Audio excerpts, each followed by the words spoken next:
Welcome to Bourbon with Brad. The views and opinions shared on the Bourbon with Brad podcast are our own and those of our guests. Nothing we discuss should be taken as financial, legal, business, or gambling advice.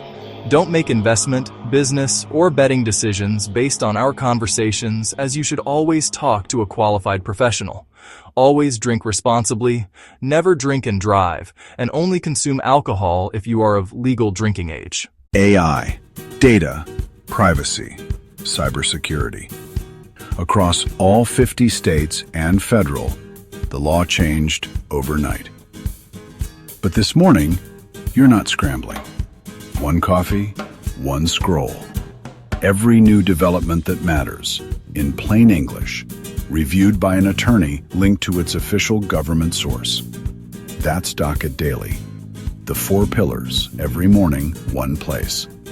Start your free 2-week trial at docketdaily.ai.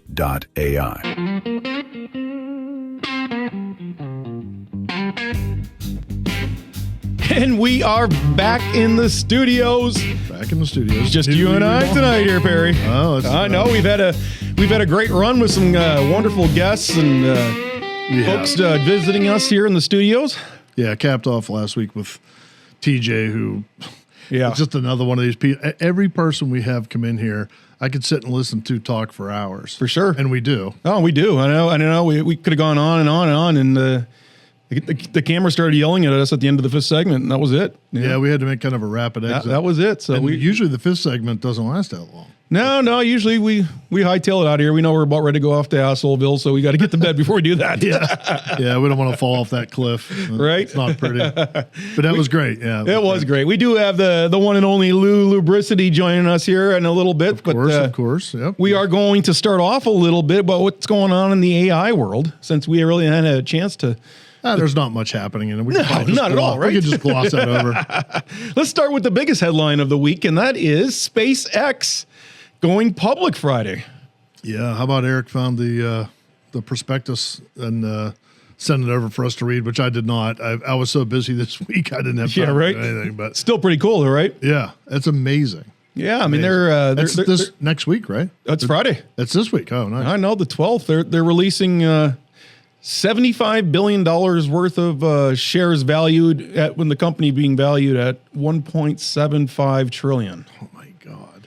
A lot of speculation going on right now if that's it's going to be a good thing or a bad thing, because Elon did lose a couple things. He lost all of his founders, all 11 of them. Yeah, that's a big deal. He lost the OpenAI suit, which really didn't have much to do with him financially, other than the fact OpenAI is still a significant competitor. Now, he still owns that chunk of the business, right? Or did they buy him out? That's a good question. I don't know how that is framed, if that was just a pure donation. Because if it was, that's just another probably God knows how many billions in his pocket. Yeah, what's that worth, right? Yeah, that's interesting. I'm sure he's rooting that on too then. Will he be in New York to ring the bell Friday? That's a good question. I don't know. I would think that would make a lot of sense. None of his founders will be, at least not with SpaceX. Either New York or the NASDAQ, depending on which exchange they're getting released at, right? So I would have to think probably NASDAQ. Yeah, I would think that's kind of the tech block. But it'll be fun to watch the roller coaster ride. I'm not going to probably partake. I'm going to sit back from afar and watch the show happen. But whoever's getting in on it, I'm sure it's going to be a fun ride. It can't be any worse than crypto's been, that's for sure. Yeah, I'm gambling my entire retirement on it. Screw it. I'm going all in. On SpaceX? Sliding all my chips in. You don't want to wait till OpenAI? No, I'm kidding. Because they filed their papers too last week. I'm kidding. I kind of confidentially. Yeah. Confidentially, but everybody knows. Yeah, I am about as savvy with buying and selling stocks as I am with writing software. Yeah, but if I were to say, buy this, then you should sell it. If I say don't buy it, you probably should buy it. Just do the opposite. It's kind of like I don't know about that. I'm not a good stock trader. I learned that a long time ago. It was a valuable lesson. You got to have pretty thick skin and ability to weigh it out. And I just would obsess about it. So it wasn't fun, Well, that's why crypto is really more your speed. Well, it is more my speed. Because it changes all. It is because you know it's going to be that way, exactly. right? So you're not expecting it to be anything else but that. So it's kind of an expectation level, right? So, yeah, that's just kind of fun. I look at it almost like gambling. So But that's the biggest headlines. Now, you and I were talking a little bit about Anthropic making headlines too. Now they've also supposedly filed for their IPO, so it won't be too long when they're being valued at now close to $1 billion after their latest trillion. Or trillion. I keep saying that. It's billion's nothing. I know it's nothing. It's like the old million, right? So yeah. They're valued close to $1 trillion after their latest level. I think it was Series H raise that they had. They raised about $65 billion, valued at $968 billion. These numbers just escape my comprehension. Yeah, well, it's unbelievable. It's crazy, and you can see where they're making their money. I told you those APIs were zinging, and Microsoft had to put the brakes on and tell everybody you're done. Uber spent their whole budget for the whole year in 3.5 months on those APIs. So everybody's getting that. One company spent, I think they got a bill after 1 month for $500 million. I wonder if they had to pay it. Oh my God. Yeah. You call them up and say, I didn't authorize this. We thought we had unlimited usage. What is this? What the hell? What are these secret? I thought Joe Biden did away with all these secret charges, or these, what do they call them? Yeah. I forget what he called them. Yeah, something tells me Anthropic now owns a part of that company. Probably a good chance. Right? So, and speaking of which, I think we mentioned it before, though. OpenAI has a program out there right now where they're willing to give up to $2 million in API, the same kind of thing that we're talking about with Anthropic, in exchange for value in new startups. So if they find your startup to be worthy, it's their way of investing in you if you're an AI company and you're in need of or utilizing AI. So interesting. Creative, right? It's a creative way to kind of diversify without having to spend the full dollar to get the investment. Yeah, so it makes sense. That's smart. I like it. We'll see where what comes out of it, right? I see Gus is active tonight, huh? He's actually sitting next to me. Doesn't he want to be in the? He's back there in the bourbon bed. Huh. Yeah, he came over and said hi to me when I came in. And, he was missing you. I know. Hey, bud, what's up? Yeah. So as long as Louis doesn't step on his foot. Well, yeah. Right. Well, Gus, he's pretty good yelp on pretty good yelp on last week's episode. Yeah, it was a good yelp. Yeah. Well, Anthropic, we were talking in the news here, about a month and a half, 2 months ago about Mythos and how powerful this platform was. That when they came out, they said they couldn't release it because it had the capabilities of basically diagnosing anybody's infrastructure and finding the weaknesses. So the vulnerabilities, I guess, if you want to use the technical terms, and expose them. So on the same token, what they decided to do is start this glass wings. I think it's Glass Wing Project, it was called, where they brought in, the top 5-6 tech companies and said, here, try it out. We're going to give you a free trial. See what it exposes for you. It's kind of the Bill Gates method, right? And you can also use it as a defense. And they did, and I think it's been pretty successful. It's helped expose, I think that company was Axios, that it showed that it had vulnerabilities as well. So they, then their CTO, I'm kind of going in back steps here because I find it a little bit contradictory. You and I were talking about it a little bit earlier today. They said, well, we can't release it. It's too powerful, and it gets in the wrong hands. It's going to be, it's going to be a really bad thing. So it also got the government's attention, right? So I think it brought them back to the table to where they either cut a deal secretly or they're, off. We're going to let it out. Yeah, they're off that bad list, that the government put them on for the Department of War. That was pretty short-lived. Yeah, it was, wasn't it? Considering the grudges these people tend to. I hear you. I hear you. So they decide, this past week, they released basically Mythos kind of packaged up with a bow on it, and they're calling it Fable 5. And it dropped yesterday. Remind everybody what Mythos. Well, Mythos is that very powerful platform that has the capabilities, according to their engineers, to be able to crack the code, basically. And I mean, if you're talking, they can get into the vulnerabilities of 80% or more of these. Yeah, I mean, we're not talking about companies that don't have cybersecurity measures. I mean, they have significant cybersecurity measures. Well, they're state of the art, I would think. I mean, you're talking about the best of the best. So that's a scary thought. And we talked about that with quantum, but that at least you can kick that can down the road for the time being. But we don't know how quickly that's coming around the corner too. So they release it. They put a bow tie on it and say, "Well, we made this safe." Of course they did, right? So sure. And that's also coming on the heels of their co-founder last week saying, we need to put the brakes on the entire AI system, because when it starts thinking for itself and it starts moving on beyond for itself and improving. Dario did this? Well, this was the co-founder, so I should have his name in front of me, but I don't. I'll look it up. Yeah, Anthropic? Of Anthropic, yeah. He came out last week, says we need to be able to put the brakes on. And until that time, and I agree, I've been saying it all along, I said if we don't have that kill switch where we know for sure we can shut it off, then it could literally get out of control, and it could be that Terminator, situation where how do we regain control of it? So we'll see. It's a little scary. It is a little scary, and it's a little contradictory in my opinion. I mean, you've taken this stance that you want to be responsible, but then now you essentially released the mythos out there, and again, it hasn't been out there long enough to know if it does have the capabilities that they were talking about, even with the governed. Are you talking about version? Yeah, Jack Clark. Jack Clark, that's it. Yes. So I didn't realize Dario and his wife Daniela, she's a co-founder too. I assume that's his wife or is it his sister? I don't know. I'll have to look that up.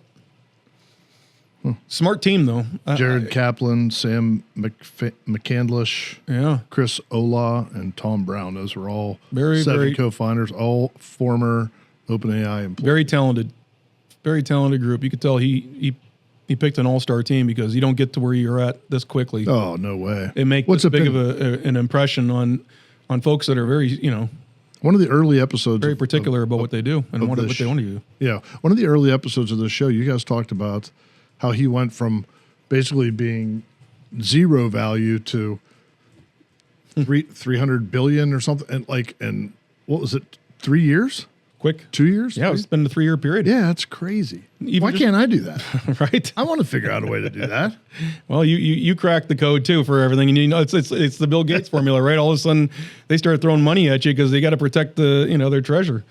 That's amazing. It's a scary thought, and so all of a sudden, he's not the competitors of all of his tech partners. He's their best friend to keep them protected from, well, whether it's his platform right now or somebody else's platform down the line. This open code and this open sourcing, the reverse engineering, it can all be replicated in time to some degree, right? So, and there's other bright brains out there that are coming out with as good if not better stuff. So, it's a concern, and I think the companies that have the ability to formulate that are going to be really fun to kind of watch, especially if they're publicly traded, are going to be the ones that are the cybersecurity companies at the forefront of this. Who's going to be the next, McAfee or, Norton? Is Norton going to be capable of defending this stuff? Well, these companies developing the AI LLMs are going to certainly put these people to the test. There's no question about that. I mean, it's a little concerning. A little bit. I don't work in an industry where the information that we move or store is necessarily of high value to anybody, but somebody in finance or banking, I mean, my God, that's scary. Right? It's scary. And going through all these entries, I've been editing, all the backfill entries that we started the database on January 1st, and it's amazing all these different laws that are out there, Perry, that are talking about disclosures, what you have to do, how, we talked about, it's now in many states, they have laws that are on the books or that are pending or that have been passed that say, and we even talked about that, what about with made up child porn? Is that illegal? Yeah. And a lot of them are saying yes. And who do you go after? Do you go after the AI company? Do you go after the person that cued it to do it? Yeah, I think you're probably going after both, right? So, if the AI company had or should have had reasonable notice of knowing, right? So, yeah. If only there were a software package that right. Like congeal all the stuff into one place, like, I don't know, Docket Daily or something like that. Yeah. Are you talking about the laws? Yeah. Shameless plug, but not shameless. No, it is. Valid. But it's valid. And a lot of them, these carry some pretty stiff fines. I mean, there's a couple that, operators can get hit with $500,000 to $1 million in fines, for what they use is intentional, and intentional may be intentional, may not be, maybe gross negligence, should have known, Yeah, and then you know how that works. Once one goes through, there will be an avalanche of lawsuits for everything. Yeah, and we're seeing that already get tested out in the European Union as that, those laws have rolled out this year slowly, part by part. And they're more strict than we are. And they're very strict, but some of the states are following kind of suit. Illinois, New York, Colorado, California. They're following much like the European Union in what they're trying to pass on the state level. So yeah, it's gonna be interesting. It is something for everybody, I guess. It is. But we're gonna get back to talking about the platforms, and before we're also gonna talk about the bourbon when Louis gets here. But and we got a good bourbon tonight. It's one of my favorites. It's Whistlepig. Yep, I don't know that I've had. Maybe I had it at a bourbon club, but I have a bottle of that. Ironically, I won a basket raffle. I think I told you at the office last year. It was a fundraiser for Four Footed Friends, and good win if they had that in there. I put probably $100 worth of tickets in there. I was bound and determined I was going to win it. But there's probably, it was some pretty nice top shelf stuff. Awesome. And that was, and the chicken cock I brought. That's where that came from. Oh, nice. There's a bottle of PiggyBack. There's, I think that's it for bourbons. There might have been. Oh, it's a bottle of Jameson. Irish whiskey, and that's a bunch of always good too. Yeah, but Bombay Sapphire, stuff like that. All top shelf stuff. But, nice. So I haven't tried it, but I'm looking forward to it. We're gonna try it together tonight. Yeah. It's gonna be. I think it's gonna be. You're gonna like it. It's one of my favorites, and getting back a little bit. Even just talking. We could probably even start over and start talking about Claude all over again because it's changed. Like we were just saying. I know. With Mythos coming out, and I was playing with it, and I'll leave it on this. I was playing with it yesterday, and I asked it to look at my platform and dissect it and tell me any vulnerabilities, of course, and then secondly, tell me any improvements to the structure and the workflows to make it more reliable and accurate. And sure enough, it gave me a punch list of 12 things, and we implemented them within a half hour, 45 minutes, and it was. So is it being used? So can you use it as a, hey, test this out for me and tell me where my vulnerabilities are? Oh yeah, okay. Yeah. It's awesome. It's just like chat. But in the wrong hands. Chat. Well, you're right. In the chat box, you just say, look, I want you to. This is what my exact words were. Hey, I want you to diagnose my workflow pipeline, my daily scrapers, and I want you to look and see if there's anything that you would tighten up or harden, improve. Yeah. To make sure that the reliability and the accuracy is going to be something I can count on every day and not have any failures. And it went through and it gave me really good points. And I actually read the whole list before I said go ahead and do it. Sometimes you're like, you're a lot smarter than me. Don't let me question you. But I just wanted to really kind of go through it very carefully and see what different this model is suggesting versus my daily conversations that I've been having with Composer 2.5 and I believe it's the 4.8. It's there right at the tip of my tongue. All these different names. I don't even know how you can keep track of the version numbers. Yeah. So and again, you only get so many tokens. So it actually worked perfectly, Perry, because I used it for that diagnosis and then the implementation, and then it said after that you had used your tokens for the month for that model. Oh, really? Yeah. After one big task. So, jeez. Yeah. But I used it well. I didn't use it foolishly. And then so what it does, it lowers you down to the next model, which has been great. And I used mine on that one too. So now I'm back down to the 2.5 Composer, which is what I started on when I got into this about 3 or 4 months ago. So I think I made the comment. I don't know, it was last week or the week prior. I think I said something like, it might have been to TJ last week. I was like, we had started on, I think we did 3. Yep. And we got started on doing these shows when we would take a break from having a guest in, and so that we could just talk about the 6 major platforms, 5 or 6, I think. And I even joked, I was like, well, the problem is they're changing so fast, we have to almost go back and start over. We'll have to. I at think least with some of them. It makes sense, in between guests that we continue to update our listeners as to what's new. And, like we just, I was able to give a little bit of an update today on Claude, just because of the headlines. But, there's other stuff going on too. Like we talked about Gemini, it was actually happening we already did Gemini, right? Yeah, we did Gemini, and a ton's changed with that. And it really has, and it was happening. And that's kind of why I did it that week when they had the Google conference and they did all the announcements with their Gemini Omni and their imaging and 2.0. It's all good stuff. So today we're going to dive into a little bit with ChatGPT, which is, it is kind of like it's the name of all the platforms, So that is the old the old guy in the room, right? So yeah, it's kind of like the way people call a piece of meat steak. Yeah, like it's not a steak. Well, what kind of steak? People just refer to it as ChatGPT because, and I don't remember the statistic. Was it 300 million? 500 million computers have, every Microsoft operating system has it, whether you want it or use it or not. So, of course, that's synonymous with AI. Well, it is, and ChatGPT, with their brilliant team, and many of them are now at Anthropic. That lady that we talked about that has started her own super intelligence lab. I think it's Maya Mira. Brilliant. I mean, she's the one that came up with the idea of ChatGPT, and we have her to thank for all of this wonderful ability to just converse back and forth and have it do all the work for us instead of us having to know the code and enter it in the old way through the terminal and through through software that allows you to program and that's kind of why the initial fear was, well, these programmers are going to lose their jobs now. No, they're definitely not going to lose their jobs. They're going to be able to use this and really create some cool stuff because they know where to push the buttons. They know where to push the limits. Yeah, I think it makes them more valuable. Oh yeah, there's no doubt. I mean, it's you've been down it, and now you're saving so much time. You can actually see, well, what about this? What improvements? And that's kind of my favorite question to ask. It is, what else would you improve to make it a more valuable experience for the user? So. But as an example of how confusing and easy it is to get these platforms confused, I was thinking of Copilot. Not you were thinking of Copilot, yeah. Because Copilot is. As soon as I started, I was like, "That's not." No, that's ChatGPT and Copilot are two different things. But we did talk about Copilot too. Yeah, and mind you, that's how Copilot has gotten. The number of.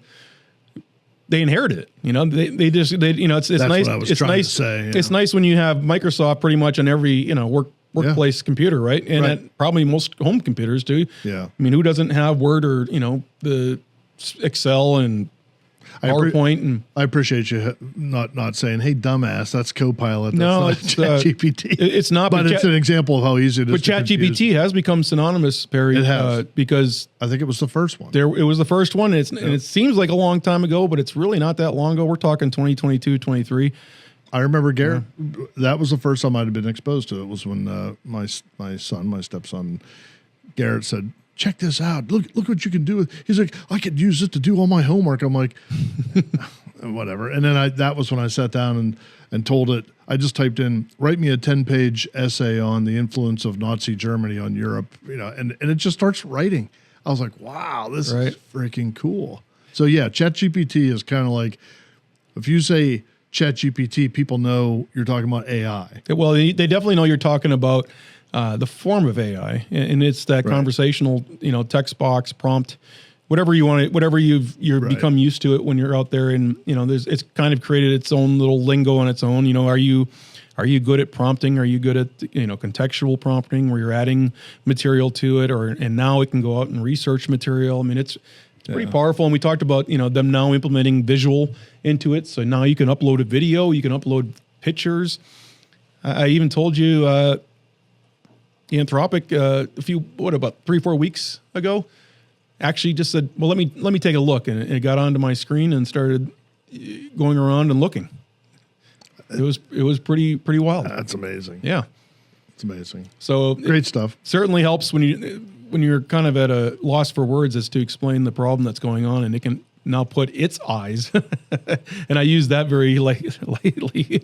Well, I mean, you do almost these things. These agents and these systems almost kind of do take on like a human persona almost. I mean, that sounds weird, but well, you're right though. I mean, like you even refer to, like, Claude will tell me this or Claude will tell me that, and in my mind I visualize like this person going, oh, I got to go write this code, or I got So when you say eyes, it's like, oh yeah, that kind of fits that mentality. Well, and what's most impressive, I think, and that's why the memory chips right now are a hot item. And the stock market this last week took a little bit of a nosedive based on I can't, again, I don't follow stocks too closely, but it was the one company that did earnings, and it caused everybody to lose about 1.3 trillion worth of value in a day, but it bounced back. So, and then Oracle's, I guess, earnings are coming out here soon, but,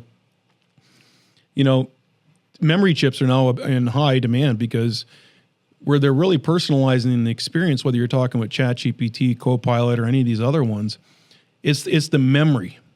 Don't you remember me telling you this is how I like it? Don't you remember this is what we're working on?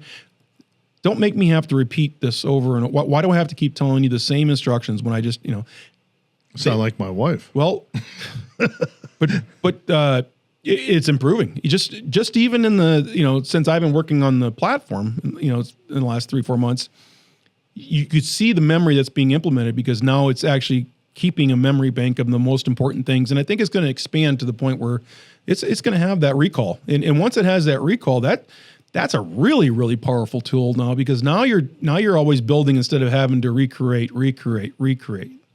So does it save that data locally on your computer, or do you know? Or no, that's on the cloud. So that's on their stuff. That's wherever their memory chips are. It's not on yours. Not unless you're using one of the local models, which again, I think I told you you can get some of the older models that you can download on your computer. Yeah. And they're going to use your GPUs. Right. But that puts a pretty good strain on your, because now you're using your hardware. I would think. So cool. It really slows things down. Fascinating. It is fascinating stuff. But we're gonna continue to talk about ChatGPT. When we come back, we're gonna refill. We had our pre-drink here, and we're gonna crack open this Whistlepig when Louis gets here. And at the beginning of the second segment, I got to give a shout out to a long distance family member that reached out. So for sure, we'll get to that when we get started. Yeah, no doubt. We'll cheers. Yeah. All right, we'll be right back after this.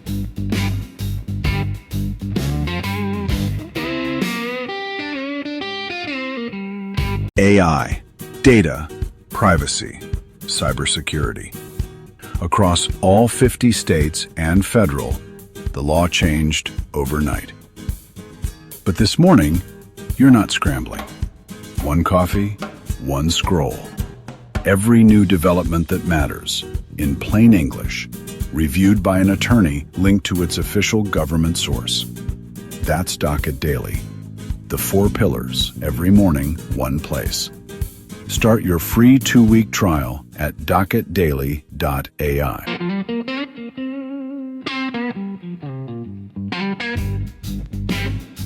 And we are back, and we are joined by the one and only Mr. Loubricity himself. Louis, welcome. Good to be back again this week. What do we got going? Looking good, brother. How was your week?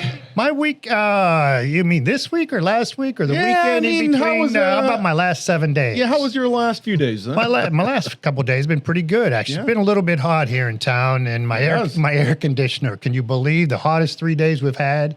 My air conditioner's down right now, and waiting for a contractor. Yeah, I know Barry had that last week. Yeah, man, I have portable air conditioners in each room in my house, waiting for the contractor to get out. So it's you remember those days when we used to have that fan on you, and you used to think that was heaven? Just to have something moving there.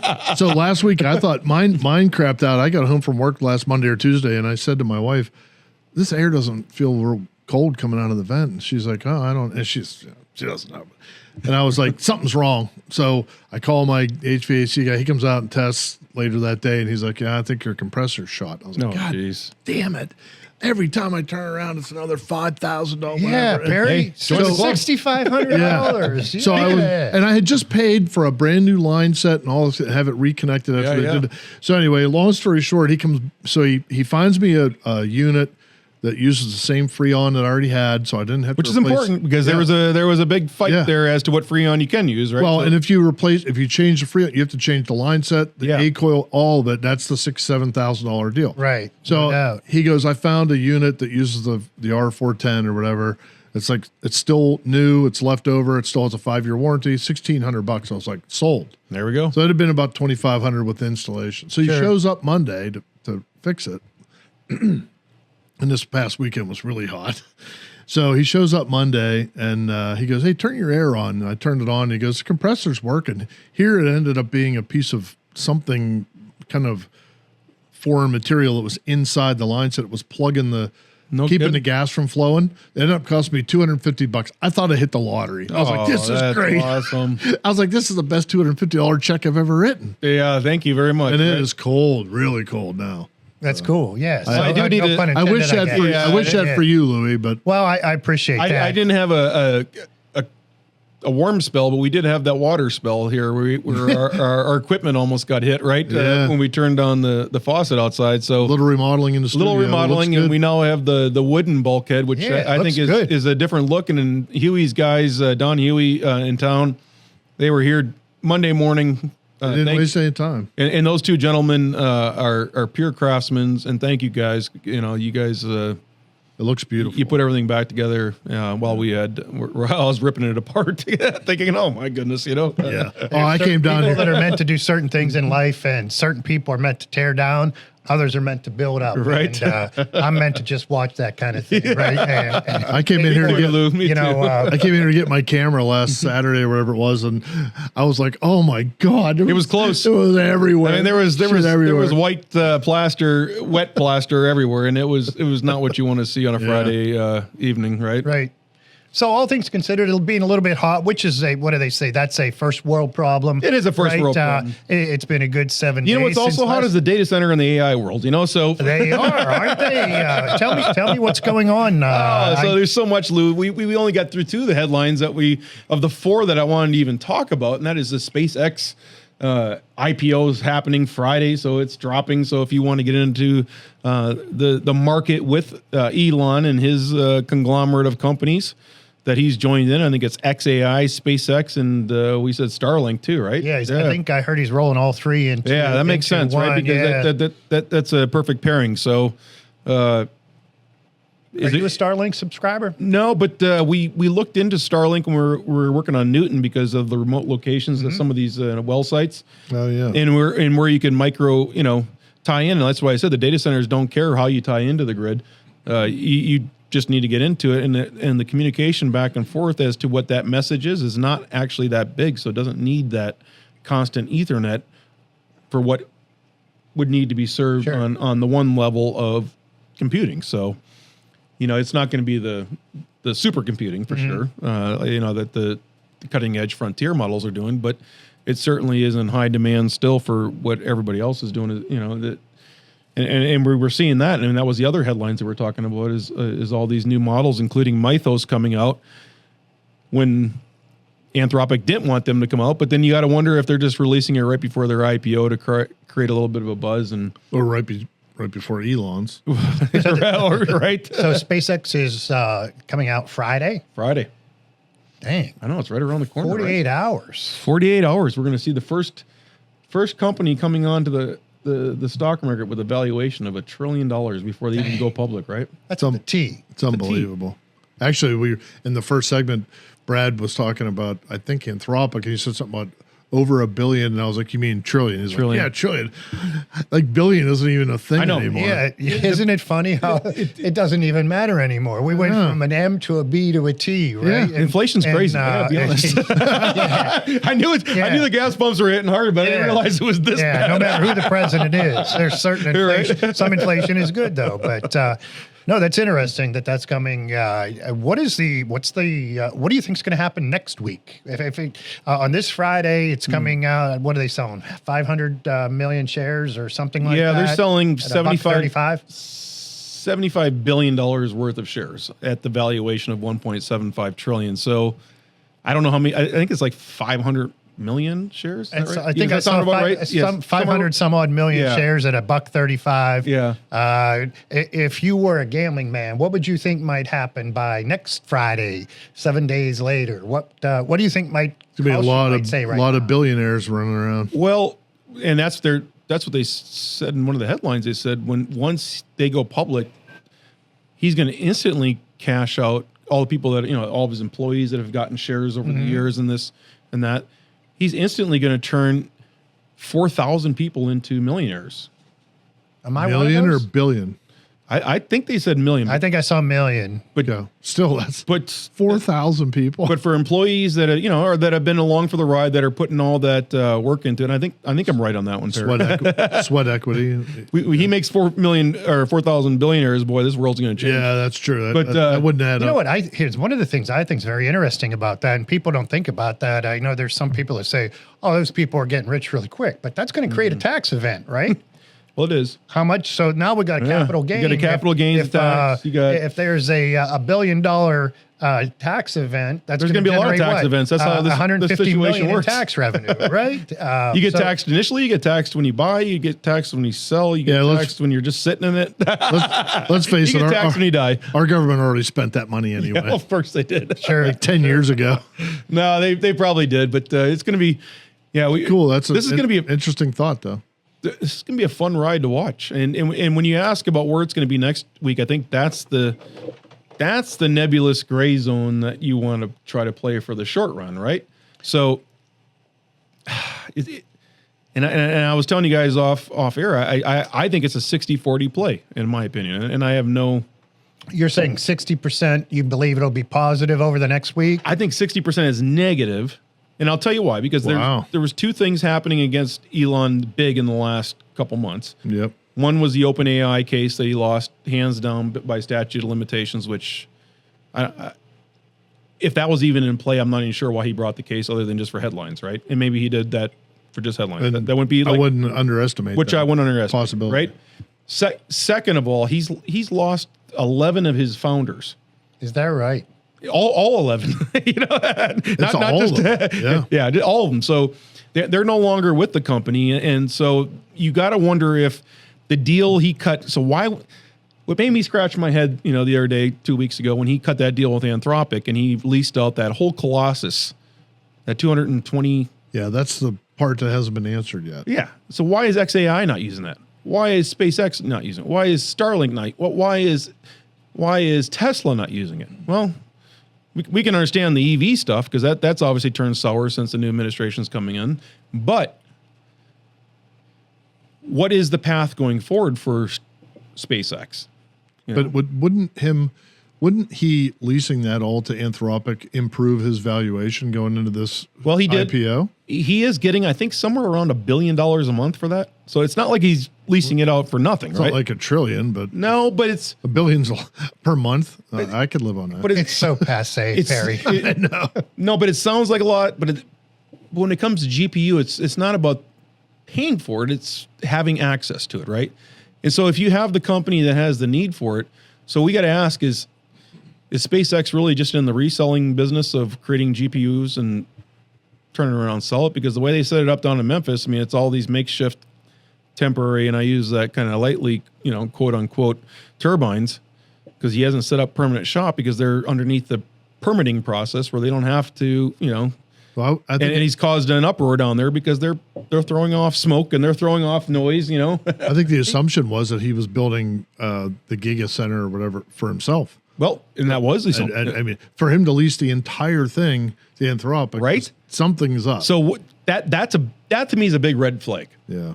And unless he's taking, and this is where the 40% comes in, all right? There's always the upside. I know, that's the attorney in me. I'm arguing both sides to myself in the mirror. Who won? Yeah, right. I won this case. I got it. I have my left hand, my right hand. My left hand, my right hand. Like I said, you can get jerked off by the left or right. You're still getting jerked off.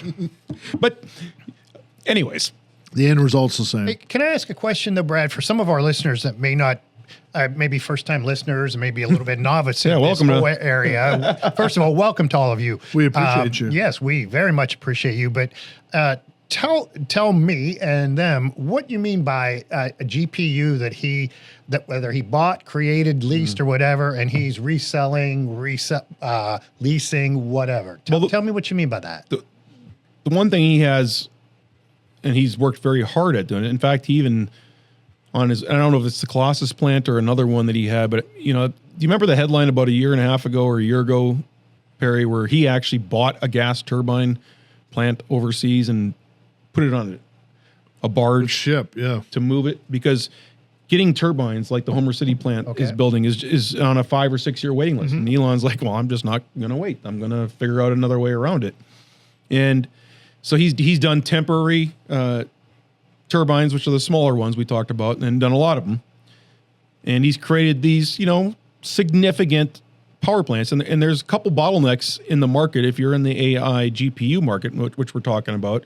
And that is the microchips, like the NVIDIA chips, or the AMD chips, or Samsung, and now there's a couple other companies that are trying to get into it, including Elon, saying, I'm going to buy it for a while, but now I'm going to make it. That's one bottleneck. Power is a second bottleneck. Mm-hmm. And then third is having a use for it. So we always assume that Elon had the use, right? Yeah. Is the use of all things at this point the bottleneck for him? Because he's got the power, he's got the chips, and now he's leasing it out to his competitor, Anthropic. And when you say leasing out, you're talking about the GPU. The whole GPU. So he set up a whole computing center. So he has the chips. It was a data center. It's a whole data center. Huge data center. I mean, I'm talking I think it was 220,000 GPUs, something to that effect. Yeah, and those things are expensive. It's really expensive. So, I mean, if you break down the numbers and you back it, I mean, it's ridiculous, right? So you think about $1 billion a month. Wow, that's crazy. Yeah, but do you know what it probably cost him in today's value for those chips and for that power and whatever he's paying for that electricity, and then, that's the one in Texas, right? It's either Texas or Memphis. Yeah, I'm not sure. No, we'll have to look that one up. But anyway, sorry. It's the Colossus one. I know that's the name of it. And GPU is an acronym for graphic processing unit. That's exactly it. So this is the old school. These are the video game. The video game. These are the video game video cards that started Nintendo, PlayStation. Now they're in PCs. Now, the Sony. Okay. And now it's kind of evolved, where you're playing, at least I watched my kids and their friends, play these, Call of Duty and all these realistic, games there. It looks like the GPU is more important than the CPU. It is. And this is what makes you be able to see something on your screens and your phones. Makes it very realistic and smooth. And if you have a teenager and they have one of those gaming stations, you know how hot they can get. Oh, yeah. The fan is running. It is going. It is going. I have a gaming laptop, and if I don't put it on a fan base that keeps air blowing on it, it shuts itself off. It will, because it's going to overheat. Yeah. And so that's what happens. And now these really powerful GPU chips that are being created, they get really hot.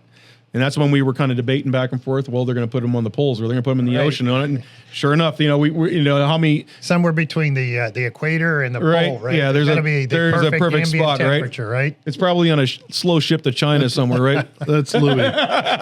Louis always talking about poles. No doubt.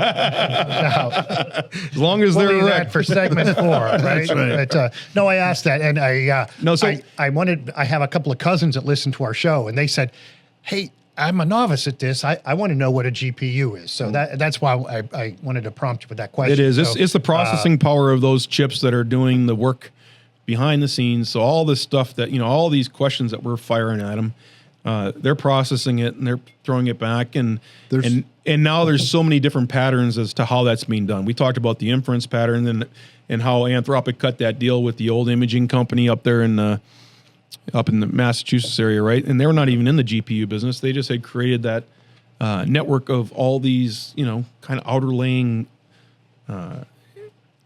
areas of GPUs that are very light working, but it works perfectly in the inference level, which is the next level that's happening right now. And that is where these chips start learning from themselves, and they don't necessarily need all the computing power that you do initially for the turnover. They can do it latently, kind of,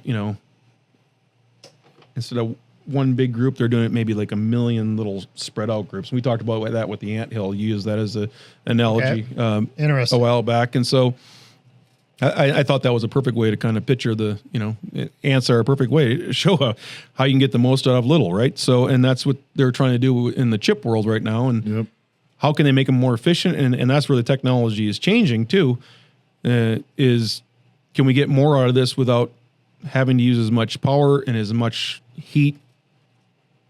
So here being thrown off, so we have to do the cooling as well. Here's my question. So I've built several gaming computers. I use the air quote thing. 2 for Garrett, 1 for me. And we always buy NVIDIA video cards. Okay, so I'll talk to my nephew about, okay, I want to build a gaming computer. What's your budget? $2,000. And he'll say, all right, I can build you a monster system for $2,000. $1,200 of it is the video card. And then the rest of it is the case, the power supply, the drive, the CPU, the motherboard, the RAM, all those other things don't even add up to what the cost of the video card, because the video card's the heart of the whole thing. And then I/O speed on the board and all that stuff matters. But without that video card, that high-end video card, it's either an AMD Radeon or it's NVIDIA. That's right. And they're both awesome. They're the top. Without that, you can't do shit. No. And why don't they just, sorry to interrupt, why don't they just use the GPU to run the entire computer? That's my question. Because they're so fast, why would you even use the CPU? Well, that's a good point. Unless they're trying to save all the GPU for everything that needs to be done, and then for the videoing and the computing part. Because the rest of it's fairly mundane and easy to handle. I think you painted a really clear picture as to what it looks like, and people can relate as to what it looks like, because they probably have either had a desktop that they either built or bought and seen that, or they had a gaming station where they can at least feel the heat coming off of it and realize that there's something pretty powerful working in there. Make a ton of heat. Now imagine a warehouse stacked with 3 tiers, 4 tiers high of nothing but one after another of these. All organized extremely, that would satisfy your OCD so well. You know what I mean? You want to talk about clean lines. You want to talk about wires, Oh, yeah. This is exactly where you and I probably need to get our next job, right? They're like works of art. Yeah, they are works of art when it comes down to the linears. It looks like an AI-generated image. It does. It's interesting to me that we're talking about this in 1973. My grandma, I think I'm going to say circa 1973, my grandmother bought me what was probably one of the first video games made by Atari. Yeah. Yeah. It was called Pong. Oh, I remember it very well. And all it was like a beep. Yep. Beep. It's a ball and a paddle. It was just a line. It was a line. I know. And a line and a little square. And the ball didn't even really, it kind of moved along in the matrix, It did. So, we were entertained for hours with that game. I got an Atari for my 4th birthday in 1978. And I thought it was and in fact, that's why I think they brought back all these old Atari games for folks like me. Yeah, they're making a comeback. Oh, they are. So whether it was Pac-Man, I mean, that was a big, and Donkey Kong, that was big advancement compared to Pong and a couple of the other early games, And I remember Pong very well because it's like, all right, boom, boom. Oh, man. It was constipation. It's the hand-eye coordination, right? Yeah. So you're trying to get that down. Space Invaders. But do you know when it changed? It was Mario Brothers. To me, it was Mario Brothers. That's when it changed from being. Oh, I'm going to go back way before that, Brad, because I'm 15, 16 years older than you. But I'm going to tell you the one that first for me, it went from Atari, Pong, to then Pac-Man. Yes, right. Which seemed, and then Miss Pac-Man really seemed high tech. Yeah. But that was all angular, right? It was. The one that went into different dimensions for me was Centipede. Oh, well. And I'm going like 1979, 80. I know it. When Donkey Kong, Centipede, that Centipede was in a different dimension. It was quick. Asteroids too. Yeah, but Galaga. But still all on the. I don't know if I'm using the word right. It's the. It's that real. They're called sprites. They use those big pixel. Yeah, they're using the pixels. Things to move They're using around, the pixels. They're not using the graphics. The next level graphics, I think, came in with Mario, because when Super Mario came up, and all of a sudden he's diving down, tubes coming out. Different worlds, and you have almost these. That was Nintendo. So that's PlayStation, Sony, coming out with this. It to me, it was like, whoa, this feels like a different world. This doesn't feel like a 2D world. This feels almost somewhat 3D. Right. And then it really, really changed. We're jumping ahead, 15, 20 years now. But when Call of Duty came out, and to now where you're at, where Call of Duty is, and the next one has been in 2.5 year, and I'm sure Call of Duty programmers are going, what the hell? We used to have our own time. We had all the chips we wanted, and now we were fighting against all these data centers. We can't do it anymore. Yeah. You know? But and then there was Doom and Quake. Remember Doom? There was in between. It was like the first person shooter, kind of like Call of Duty. There was a couple other ones that were really pretty realistic. Yeah, and that was when the internet was first starting to become a thing, and you could play against your friends online. We still had dial-up at the time.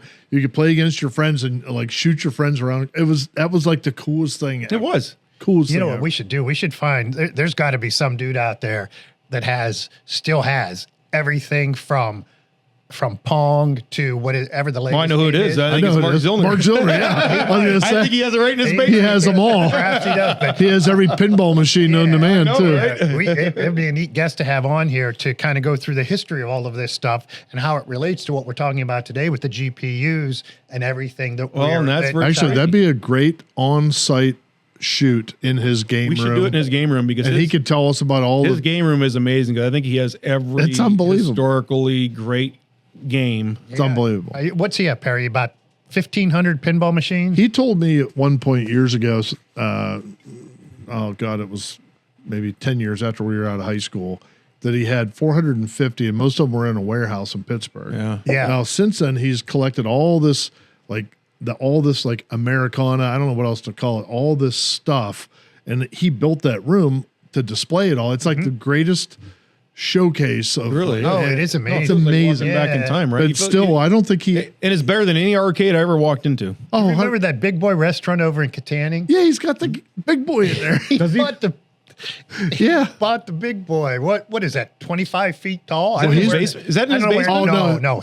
Did he buy it? I think I'm not sure if he actually the Cadet. The Cadet, yes, that's what it was. The Cadet restaurant was like the Big Boy from Spaceballs, right? Or from Dr. Evil. Yeah. And, Austin Powers movies. But so he's been sending Dave and I, my brother and I, texts. I won't talk to him for weeks and months on it, and then we'll get this text. It'll be a picture of one of these giant people that's for sale somewhere. I'm like, when are you just going to pull the trigger? Yeah, just pull the trigger, buy it, put it down by that pond, put it right in your front yard. Right? Yeah. I was like, put it in your backyard. The coolest thing. Yeah, you could have, Harry. You guys could have a neighborhood of 25-foot tall people. Oh, it'd be so cool. And then he sent pictures of dinosaurs one time, and I forget what he said. And he's so funny because like Dave and I are like, oh, that'd be a good one, you know. And he's like, yeah, they put these signs up to say free to a good home. All you have to do is haul it out of here. I was like, what are you waiting for? Dinosaurs, giant people. This would be so cool. It's right up his alley. He just needs to buy Mark Ray's property and just make it happen. Yeah, that's right. Maybe he will. No, we're talking about that, but it's interesting how we're talking about Mark, who has just physical, hard, old stuff morphing into today. What we're talking about is this what just 10 years ago would have been perceived as Star Wars in the future that nobody could imagine. And we're here now, and we can't get enough GPU to meet our voracious appetite for a visual. All you have to do is look at Jensen from NVIDIA. You know, he's been there since 2006. And when he started off, that was a gaming platform. That's what I'm saying. It was video cards for video games. Yeah, his mission was to provide GPU, high powered GPU that were providing the next level of gaming. Not that they've gotten away from it, but I don't think it's certainly not the focus these days, right? So he's synonymous with gaming video cards as ChatGPT is to AI. Yes, yeah, he's been around for 20 years. Yeah, as the head of NVIDIA, which is the next level gaming chip that took Call of Duty and all this stuff to work. AMD Radeon is right there with them. It is. And it's not a bad second. That's why my nephew would say that they're better. Elon went with them. Yeah. I think he cut a deal with them, and may even cut a deal with Sony. I thought back in the headlines. Sony is still a thing. I think he cut or Samsung. Maybe it was Samsung. I think it was Samsung. It was Samsung. It started with an S. It just wasn't a form. But you know what I mean. Anyways, on that, I'm going to have to refill my bourbon because I'm going to try that. We are going to talk about ChatGPT a little bit. Hopefully before they go public. Hey, one last thing before we go. How many people out there have no idea how to spell NVIDIA? Do you want me to answer? It was kind of just kind of asking. Yeah, just kind of throwing that out there because, like, think about it. Where folks. did that name come from? Yeah, I don't know where it came from. I know how to spell it though. We'll check it out during our break, and maybe we'll have some what is that called? Etymology of the word, where it came from. I think we should. Yeah. Is NVIDIA a publicly traded company too, by the way? I think they are. Oh, yeah, right? Oh, yeah. I think they have been, right? Yeah. So I think they've been killing it. They've been killing it. Yeah. Again, I don't trade stock, so I just I sit on the sideline, but I got to think they're doing pretty good. Yeah, they've been public for quite a while. All right, cool. We'll be right back. We'll be back. You guys think about that. We'll think about it. We'll do a little research, and when we come back, we are going to talk about the bottle that we just cracked into with this beautiful Whistlepig, and we have a special shout out too. We have a couple shout outs. I think we should each do a shout out. Yeah, we do have a couple shout outs when we come back. So I have one, you have one, Louis has one. Sure. Before we get caught into the fourth or fifth segment, we gotta recognize respect deserves being recognized, and there is some recognizing going on. We'll be right back after this. Cheers.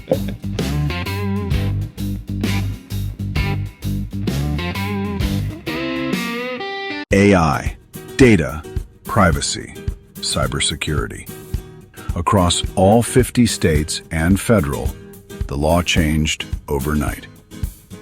But this morning, you're not scrambling. One coffee, one scroll. Every new development that matters, in plain English, reviewed by an attorney linked to its official government source. That's Docket Daily. The 4 pillars, every morning, one place. Start your free 2-week trial at docketdaily.ai.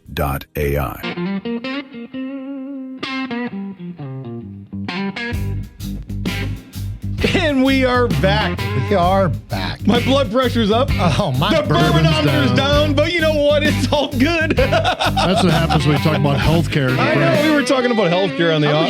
Why the hell do we even talk about that? We were talking about Luigi Mangione. Oh, Luigi, yeah. That's one guy that'll solve your problem real quick. Yeah, sure. Or end your life, one of the two. Hey, Perry, I asked this question during the break. Is that Chuck Mangione's kid? I have no idea. Remember the guy who played like the flugelhorn, trumpet? Da, da, da, da, da, yeah, I know who he is. Yeah. I don't know. There might be a relation. He comes from, but his family is pretty affluent, right? Luigi's family, I think he had money. Like he's some bigwig from New Jersey or New York or something. I don't know. Well, he had a bunch of women kind of hot. Well, I know he definitely had a lot of women. As a defense attorney, I'd have been like, you know what, let's get this to trial right away. I mean, not that I think his name's going to go away. I mean, obviously, we're still talking about it all these years later, but I just can't believe it hasn't gone to trial yet, you know? That's right. It still hasn't really. It's still going on. So is the Charlie Kirk shooting thing. Yeah, right. Why do they take that long? Well, that's meanwhile, this kid generally it's the defense that plays that game. So this kid in Texas that stabbed this other kid, it was like wham, bam, boom, done. That's Texas, I guess. Well. So, Brad, as an attorney, if you were, I know you weren't a criminal defense attorney. Well, I did do that. Oh, you did do that? So I didn't know that. Well, on the advice of my senior partner, he said, Brad, the best thing you can do is go on to the court administrator's, up to the court administrator's office here to cut your teeth here. There's no better way than to put your name as the appointed outside conflict counsel. So what happens is, many times when a criminal act happens, it's more than 2 defendants. And if there's more than 2 defendants, then the public defender's office gets conflicted out, so they can't represent the other ones. So they'll then go to the list of attorneys in town. Are you willing to represent them as the outside public defender? And basically you're getting paid the county rate, which... Nah, it might as well be pro bono. Not so much. It might as well be pro bono. Yeah. It's usually capped. So you know, if you're doing your work properly and you're preparing the case properly, that's spent in the first few hours. So I did that, and I actually worked on a number of cases. I had a lot of post-trial conviction relief acts against ineffective assistance of counsel at trial that I worked on, and I got 2 guys out of jail. I had a murder case where the guy was on the death penalty, and we had to hire a Kentucky mitigation expert. Are you allowed to tell us if he was really guilty? No. No, he wasn't, or no, you're not allowed to tell us. Just no, I'm not going to say anything about that. All I'm going to say is, it was public record, and I got appointed with Tom Bianco, and that's where him and I became very close. In fact, Tom was the initial attorney appointed, and he said he needed outside counsel to help him, and he asked if he could handpick me, and I was honored to be a part of that. So, you're talking about our current judge. Our current judge, yeah, and former DA. So. Yeah. So in a context of being a criminal defense, you mentioned Luigi. If you would have brought him to trial right away. Generally speaking, it's better to delay. In this case, you're suggesting, hey, strike while it's hot. Get as a young. This is obviously like a teeny bopper magazine. Kind of like that, wasn't it? I mean, it just seems like everything you saw in the headlines or news about him, it was like, oh, these girls are, how could it be this guy? I mean, it just there was nothing. But again, there's going to be the great thing about the legal system. There's going to be two sides fighting it. So whether you're on the prosecution or that side, they're going to be fighting to make sure that they get a fair and impartial jury too. And that's where you get to kind of pick apart, and you got to get those lottery X's where you can kind of take those jurors out of there. It'll be interesting to see how that plays out. I hope that trial, unlike the Carmelo Anthony trial, is going to be on TV. I was very saddened to see that judge didn't allow that to happen, because I think that being so emotional, it would have been nice to have seen how that played out, because I can understand both sides. I think one of the things that happens with maturity is hopefully you can see both sides of things, and the greatest thing, one of the greatest things we have, hopefully, is in fact due process, right? And hey, and that's the one thing.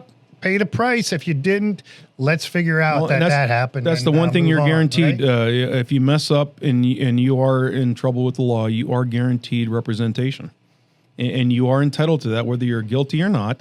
And if you are guilty, then you're entitled to have representation to make sure it's mitigated, and you're getting the best representation to make sure you're getting not only what your punishment is going to be mitigated, but your rehab, And so there's two important components going on there, So I'm not sure how we got to this. I know we kind of got off track because we were talking about health care. It turned into like the legal hour. Yeah, so right? But this is our shout out. Let's get back to our shout outs. So we got some really cool shout outs. I just took it from the bottom of the glass to the top. Yeah, but you know what? Sometimes you can take the lawyer out of the legal world, but you can't take the legal world out of the lawyer.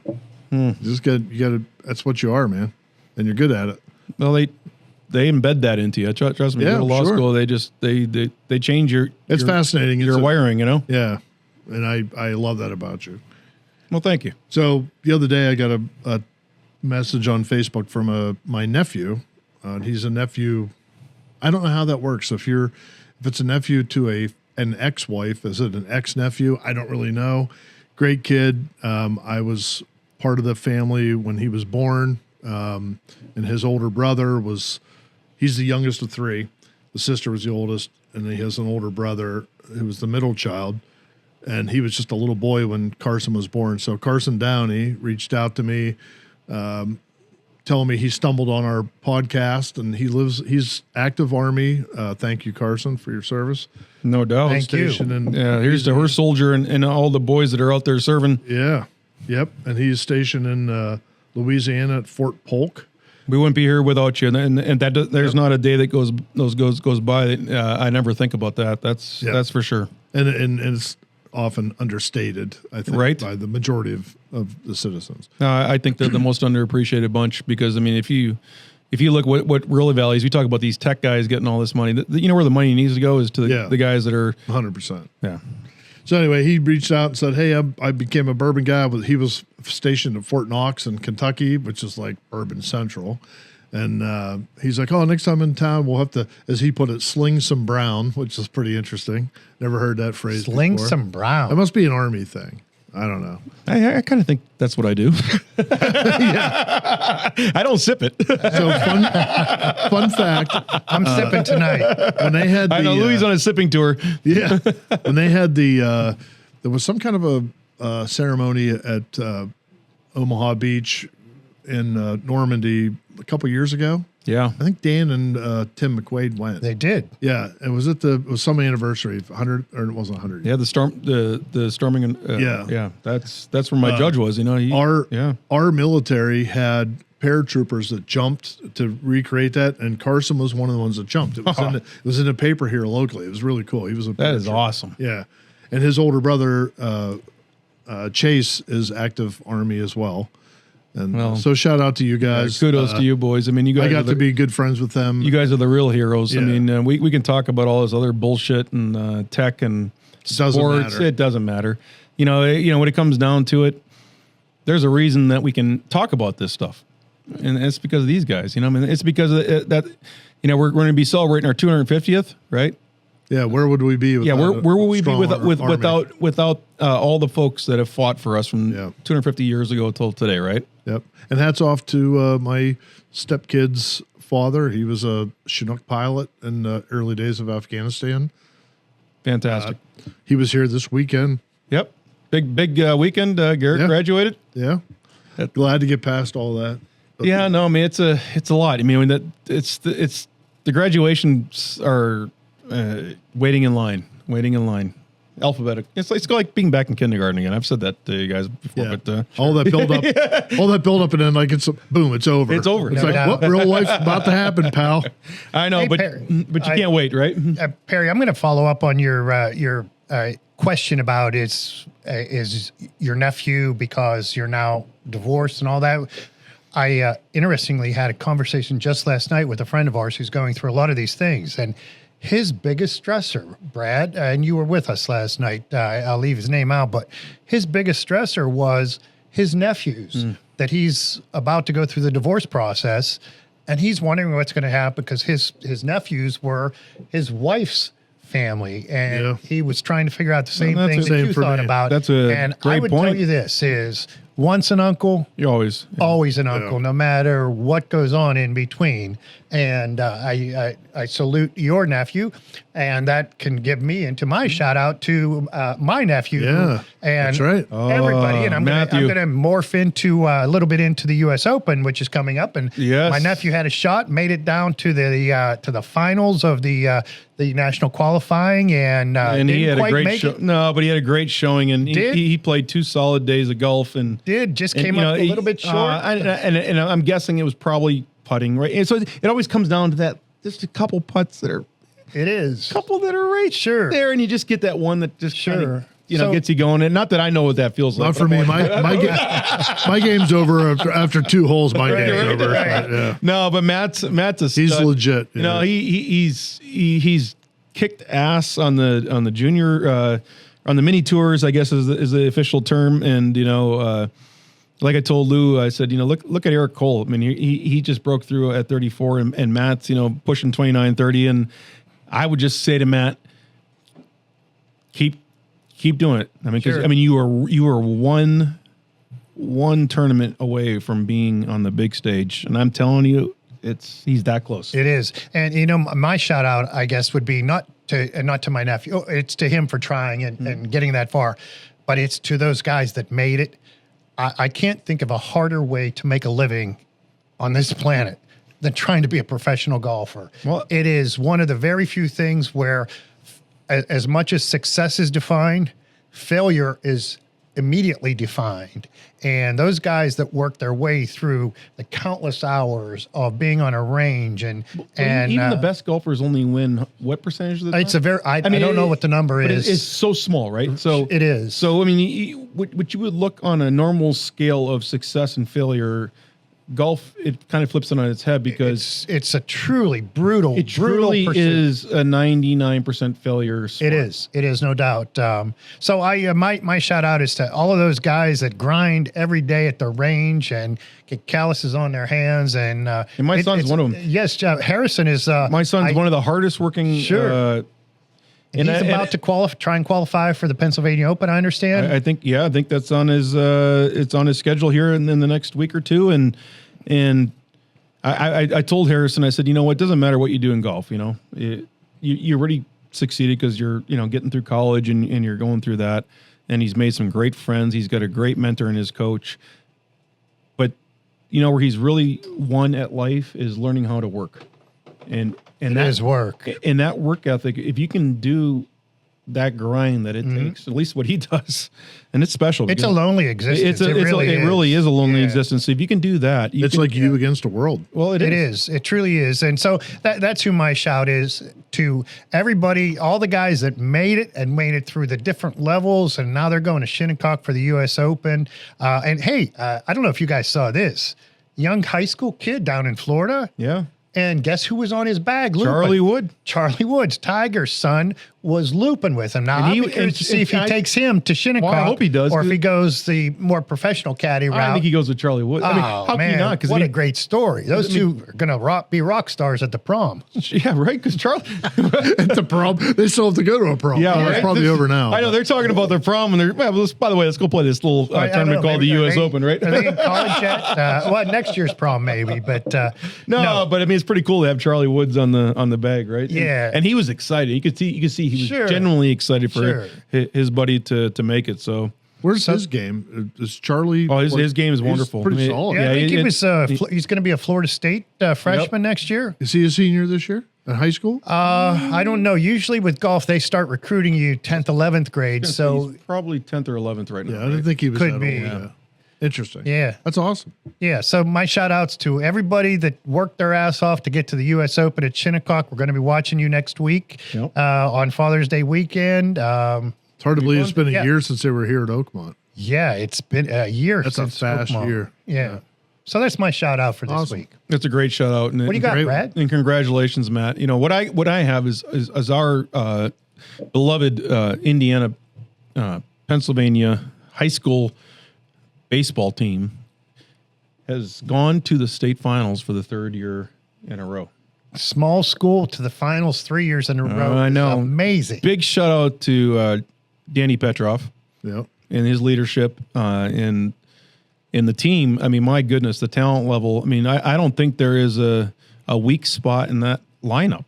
I mean, I watched a little bit of the last few games, and those bats are hot. When they get hot, I mean, the other team doesn't even have a chance of scoring. I think we've blown out just about. I don't mean to disrespect the other teams, but I think there's been 2 shutouts. And the first two games were 10-run mercy rules in the 5th. Yeah, I mean it was something to be said because you're playing against the best of the best now when it comes to playoff time, right? So the pitching is off. And our pitching's been great. You can go right down the line of all the talent that we have on there, and if you're from Indiana, you know who I'm talking about. I mean, the names just fly off your, and a lot of them are going on to college, which is going to be great to watch them in the next level. So I'm not sure exactly when this is going to air, but I know tomorrow morning the team is leaving at 8 a.m. for the state championship in State College, and we're filming on Wednesday, and they play Thursday. So by the time this does go to air, it'll be over. It'll be over. Well, by then, hopefully, they'll be the two-time reigning state champions. That's right. Yes. Go Little Indians. I guess perhaps you're not allowed to say Little Indians anymore, but that's what they are. Little Indians from Indiana, Pennsylvania. We still say it anyway, Lou. We do, no doubt. Well, if there's no Big Indian anymore, are they still little? That's a good question. Well, your former, it is your alma mater. They're now the Hawks. Yes, as a matter of fact, this is the IUP football fundraiser this weekend, and I'm having dinner tomorrow night with some of my old Big Indian teammates from back in the day, from 1979 and 1980. Yeah, so, Tony and I are playing that tournament too, so we're going to see you. How about I'll make you a bet right now. Uh-oh. Our group versus your group. Whoever finishes better in the event, $100 to a favorite charity. It's always got to be some. Oh, I love it. Louis always looking for action. Got to have some action, but it's got to go to charity. If it's going to charity, I'm all in. As long as it's not a pecker charity, Mitch. I know there's a few guys that need that. I'm out. That went sideways quickly. I know. Well, that's another problem. That's called Peroni. Sideways. That's called Peroni. That is called the Italian beer, Pieronis. We're not even at segment 5 yet. No. We're not even at 4 yet. Hey, do we have some new audience members? We do. We have a new audience member here tonight. I know. Gus and the boys didn't know who they were welcoming down to the Bourbon Studios. Welcome, Mitchell. That's right. And Mr. Miss? Yeah, a lot of our beautiful lighting here is thanks to Johnny Boy. I mean, I'm sure you recognize a few of these lights, don't you? Neons, yeah. That's right, and then one over there. So, yep. We have more if you need them. Yep, and isn't that your leg over there? No, that's Perry's. I'm sorry, that's Perry's leg back there. When do you see? It wouldn't be a week without him. Where do you see John's garage when we get done with it? I don't even know where that stands. We kind of got off that topic, but the shells with the lights. He's got some really sweet neons. Does he have NVIDIA doing his garage? Yeah. And that's why they're putting in the gas plant down in Humber City. Attaboy. Just to power his garage. Imagine paying that. Now he's going to find some place to park the cars. John, I just want you to remember that beautiful home on number 5 Green. It's not about you. It's about your buddies, right? I got tripped again today about no beer out there. So the last guy that owned that place always had a cooler full of beer out there. Oh, he was pretty. He did, yeah, man. Oh, he was Vitale. Oh, he did. He yeah, was good at that. Tom was always awesome, and he always had some pretty cool beers too. He always brought that great. That Maryland. Oh, Maine. What is that Baltimore beer? Maine from Maine Brewing. He used to have lunch out there for us. Yes. Yeah. Oh man. Yeah, he was a big time beer dude. He really upped the bar for you, John. No, that one that he brought, wasn't that a that's a big bed you got to fill. Was it? Wasn't that a Guinness, Maryland or something? It was something like that. It was really good though. I know I grabbed 2 because I was so thirsty. I mean, I was playing so bad. I had already Baltimore Brown. Up quite the appetite when I got to number 5. Baltimore Brown. I think I think that was a Guinness. So good. It was delicious. Yeah, Tommy, thank you. If you're listening, man, that was that hit the spot. If you're not listening, why aren't you listening? Hey, this is we're talking about FIFA week too. Oh. Do we know anything about FIFA? I'm not a soccer guy. I have no clue. I go USA. I'm going to say, do we have a chance? So John and I were talking today, and we agreed that the only way we would, I don't want to say get interested or show some interest, is if the United States would somehow be part of the finals. I just don't. Soccer isn't my thing. Yeah, I'm not soccer. But it's a big deal. I'm going to watch. It'll generate a lot. On, I'm watching. I don't care who they're playing. Where are they playing? It's everywhere in the country. Everywhere in the country. Yeah, it's all around. Yeah. Oh, we're hosting. Yeah, we're hosting. Yeah, we're the host. This tells you how removed I am. So it'll be a big. I got to be honest. I have watched 0 news. So yeah, it'll be that's why I kind of gave up on the headlines. It'll be a big revenue generator. I mean, it'll bring a lot of revenue to the cities. He's talking about the ice machine. Yeah, we got a new ice machine. That is a early Father's Day gift from my family. And Brad, why did you get a new ice machine? Test. Well, because we have bourbon. Whistlepig. Well, we do have bourbon. We have Whistlepig. We got to talk about Whistlepig too. We haven't spoken much about that tonight. I know, but this is pretty special. This ice machine, and I was mowing the lawn, and Tanya had to bring out the first cube. She's like, you put distilled water in it, and it comes out clear. And I said, we've tried the clear ice cubes. It doesn't necessarily work. I'm mowing. I stopped the lawnmower, and Johnny Patina's walking by, and she's holding this cube up with the tongs like it's, John was probably like, what's that? The sun's glistening through it. You can see right through this thing. I'm thinking, oh my goodness, we got something special. It drops 2 of these bowls every hour, up to 72. Drops its balls every hour. Yeah, I know. So I mean, it's kind of like a coming to manhood moment. It was like TJ Fairchild last week talking about 2 seeds in 1 sack. Yeah, right. And the coffee. We're talking about coffee last week. Yeah. And now we got 2 and cherries. But you know what? 2 cherries. That's right, Perry. Did he not make coffee sound like the greatest fruit ever? It was like an aphrodisiac. I know. So I couldn't wait to open up his bag and. His bag of coffee, folks. Okay, crunch on the. Come on, I mean, those are really good. I got to be honest. And they actually gave me a little bit of a, that little caffeine jolt. Rush. Yeah, well, because I did have a couple of them, and it was like putting a Zen in. Well, not quite like that, but I mean, close. I've tried that. Almost got sick. About a half a whole liter. Be careful now. This is like 6 milligrams. I'm like, oh, well, I don't know what that means, but sounds good. Hey, before we get too far, let's talk about this. Let's finally talk about the bourbon. We are on the end of the third segment, we have been enjoying this Whistlepig, and it's one of my favorite staples. Perry, bring us back to center and that's a tall order. I know. Tell us a little bit about the Whistlepig. So right off the bat, it's a rye, which is that's my jam. Love ryes. It's got a high corn bill, which you can taste right up front. I mean, it's super sweet whenever you first drink it. Delicious. And it's got kind of like a strong oak and a little banana. There's some cinnamon, Lou. I'm sure you picked up on that. Or the cinnamon. Why do I always pick up on cinnamon? I don't get that. It's there. It's good. It's very good. I don't know what the proof is. I don't think it's a high proof. It's not super high. When I looked at the bottle, let me reach out. Yeah, just reach out. I think it was just under. I think it was 97 or just under 100. Yeah, we're 96.56. There you go. All right, there it is. Very easy, very drinkable. I think I did have this at the Bourbon Club once. Yeah, this is the PiggyBack. It is. Yep, and I think I have a bottle of that at home too, and I might have to crack that baby open this weekend. Nice. It's good. It's a staple, and very smooth. Trying to talk to the company about coming up and sponsoring the Groundhog. That's right. You talked to the CEO or the CEO? Yeah, I was messaging back and forth with them on a Sunday evening, and said, "Hey, I know the Inner Circle guys up at Punxsutawney. I think." That's right. That's what they call groundhogs, right? Is Whistlepig. Is a Whistlepig, right? That's what we call them. Would that not be I totally missed that. Would that not be the most natural sponsor? No doubt. They should be all over that. I mean, the Groundhog should be coming out with a Whistlepig bottle in his hand.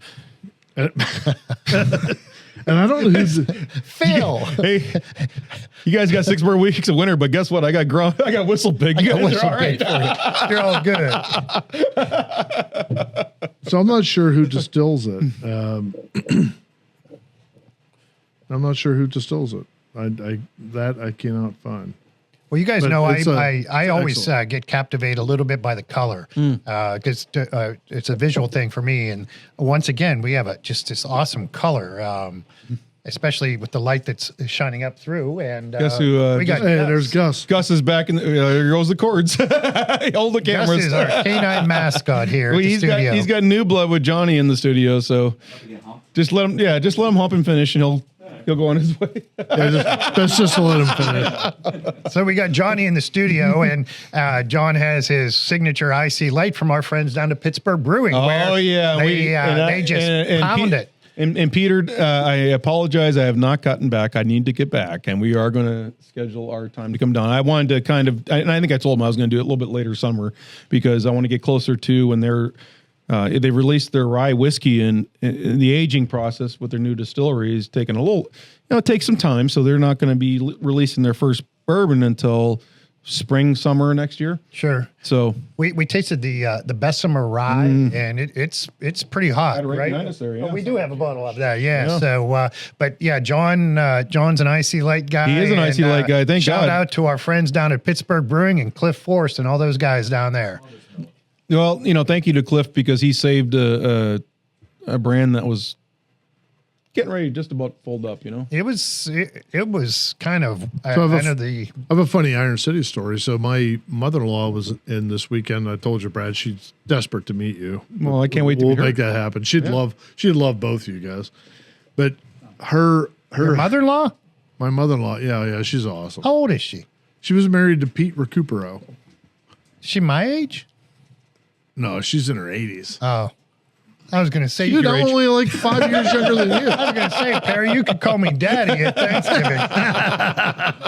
I'd be honored to do that, Louie. Right. Anyway, no, so Gus, go lay down. She buys her husband, they live in Maryland. He loves Iron City, regular Iron City leaded. So she always makes me go get a case when she's here, which is fine. So I get down to the beer distributor and buy a case of beer, and there's who's in there? Tom Parker, Tom Cycle. Of course, he's buying a case of Iron City Original 2 bottles. Yeah, and I was like, what are the chances 2 people in a row buying Iron City? I'm an OG Iron City guy. The original, I mean, I can remember when I was bartending, we had Iron City and then we had Iron City Light. And the Light was kind of the new thing at the time. This is, again, I'm going back 30 years, but you know, you had with 2 rows of bottles and it was a popular beer back then. But I would say this, and we were talking about this the other night at the bar, right? Mm-hmm. I think when Cliff took over, it actually got better. No doubt. It totally is it's a premier beer now. I'm not sure what changed. Whether it's the, you know, obviously everything's kind of, we talked about the art of the beer, right? The scientific of the beer with Jay and there's something that changed because all of a sudden the beer is like crisp, it's clean, it's just a go-to, like if you want a good light beer, I'm talking about Iron City Light now. No, I'm like your family, Perry. I'm the OG, the leaded brand. In fact, John, do you remember when we went to micro wrestling last year? What was were you there with us? Yeah, that was. No, I was in the hospital. You were, I was there. Right? I was laid up. Right. You know, at that we had a little private ringside at the KCAC for the micro wrestlers, and there was probably about 40 of us in our VIP suite there. I think we went through like 14 cases of OG Iron City that night. And it was full leaded. Yeah, actually, John got to go backstage with the. I have a video of that. I should probably throw that right up there right now over us, right? You probably should. Probably should. Well, we get off that topic. And there's no AI involved there, but you know what? I could be wrong, but oh man, Gus showed up. I'm not 100% sure. I could be wrong on this. But speaking of Iron City Light, that was the first ever truly light beer created. But then Miller Lite came next, and they spelled it light, so they called themselves the first light beer because it's spelled Lite versus Light. I could be completely wrong. That could be. Well, wrong, you know what? We should reach out to Pittsburgh Brewing, and I'll bet Cliff would know. Yeah, it sounds like a battle between my 2 favorite cities, between Milwaukee and Pittsburgh. So you know, I mean, you know. How are we doing on time, Perry? We're running out. Oh, that's what I figured. I see Perry getting all antsy when he gets the remote. So you know we're also running. Running out of bourbon. So we're going to wrap up this segment, and we are going to talk about ChatGPT at least one more time. We should one time in general. Yeah. But kind of like the evolving AI world, ChatGPT has gotten left behind. That might actually be the case. Always a dog chasing a car. Well, and there's always a chance to get ahead again. So that's the fight that you just keep on fighting for. But we'll be right back after this. Cheers.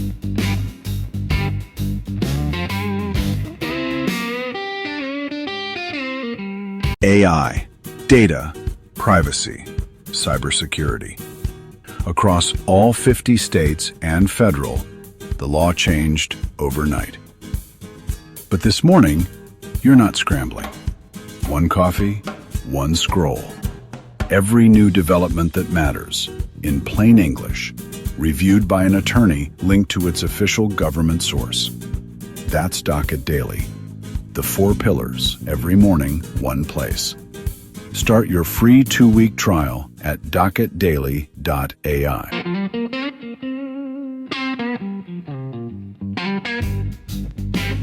You're calling us perfectly centered, but I think that's farthest thing from what we are right now. We're probably not perfectly centered. Let's try to get back to this. Centered also mean balanced. That's going to make for a great outtake, Louis. There you go. That was well said. I don't even know what the hell I said. Oh, you'll see it on the video. And we are back. No, let me count you. Count me in. Count us in, okay. Oh, and we are back. We are back again. Segment 4. We are back. We are still kicking strong. You know, we've gotten a chance tonight to shout out some amazing folks from Indiana. Some folks that are surrounding areas that have now left Indiana and gone on to greater and bigger things. But we're gonna, and we've talked about the Whistlepig a little bit, which is the top 3. Yeah, well, top 3 for me. Well, it's a very flavorful. Bourbon. It's a great, if you're looking for a mid-level, not too expensive, under $100 bottle. This is highly recommended. 6-year. It's a little extra polish to it. Well, I think Loubricity is going to come out there and give it a top 3. I think the cost should factor into the overall rating, just like the bottle does. I agree. So when if you're buying a bourbon that's a $40, $50, $60 bottle, and it's a very good bourbon, that gives it extra points. I agree. So I think when we do our blind test with our panel of 8 people, right?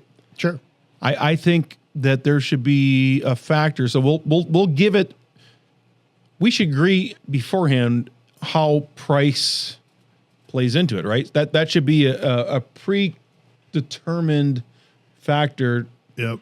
I might go the other way on that, Brad, and say I don't want them to know what the price is. Well, I agree. I think. Are we talking about novice people? Or are we talking no. about, I'm talking about us being blindfolded, and when we're tasting, let's say 8 different bottles, whatever the handpick is of the day, of these 8 bottles, and maybe there's something from the $20 barrel up to the $200 barrel, right?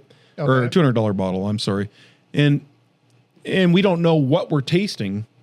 And I think that's better. So we're going to rate it just purely based on what we're tasting. Well, exactly. So we're saying the same thing. 100%. I think we're saying the same thing. And what we're saying beforehand is it may get an extra kicker if it got a really high score. Maybe there's a variable that kicks it up to another gear if it's actually lower on the price point, right? I think we're going to have to consult with one of our guru friends as to how we can do. Well, they're all going to have to be here. Maybe Claude can help us with this, right? We're going to have Eric, and there's no doubt Eric and Jay are going to be there. Maybe TJ, and hopefully TJ can be there too. Maybe Jay, because I would love to have. I'd love to have the guys that coffee. No doubt. We got to have some coffee. We definitely need some coffee. And that coffee smells good still. Oh, it's from, this is a week ago. I know. That coffee still smells awesome. That Indiana blend is sitting there. We cracked it open. Oh my goodness. That's like these are the guys we need to be part of the taste test thing. For sure. Well, I think they're the guys that know. Yeah. I mean, they're the ones that are tasting excellence every time they deliver it, right? Yep. So let's put a blind test to it though, and let's see how we all do. I'm good with that. You guys know I keep saying it. I'm the novice here, so you guys, I'm going to just follow the lead. And you're no longer a Bourboner. You're just the guy with the boner. No, he actually Louis reframed that comment. Instead of Bourboner, it's Bourbonovis.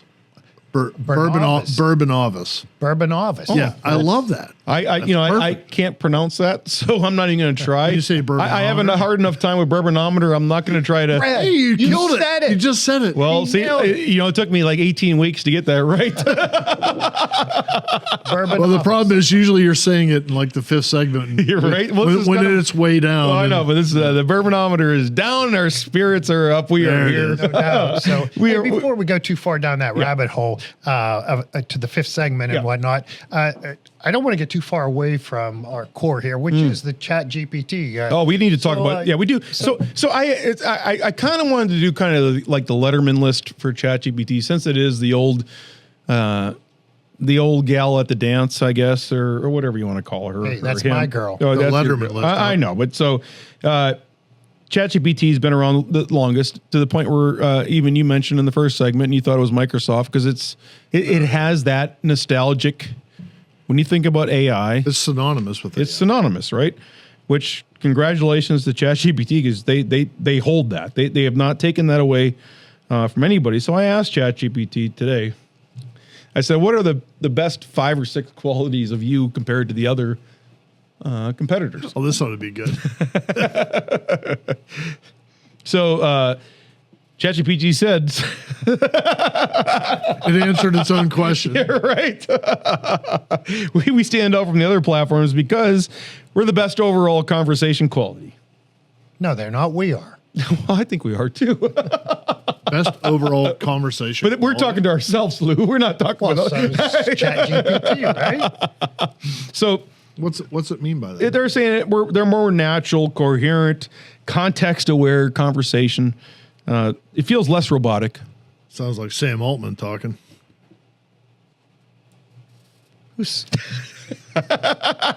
Robotic video Sam. only thing. Yeah. No, he's That's interesting. I haven't used any of them enough to know the difference. So, do you know? I know I'm joking right now, but ChatGPT has come on strong. It's kind of been an ebb and flow.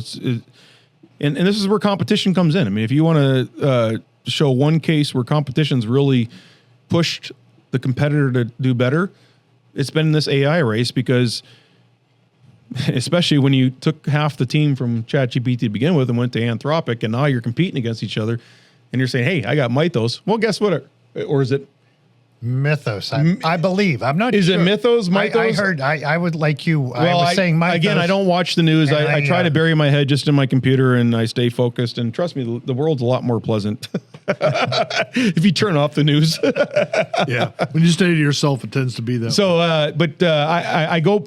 I look at it as Mythos, because I'm kind of going back to the Greek mythology. Is that kind of where it would almost come from? But maybe not. But maybe I'm mispronouncing it. But it's this tug of war back and forth. And ChatGPT 5.5 came out, and I played around with that, and it's equally, if not as good as Claude, in all due respect. And I know I've been joking about ChatGPT, that they really have stepped up their game on the coding, and that's where I'm comparing it now, on the highest level of reasoning, where you're analyzing coding, when you're talking about financials, and now they're getting into the legal game, which is my platform. So they just hired a gentleman 2 weeks ago that just sold his company for $3.6 billion.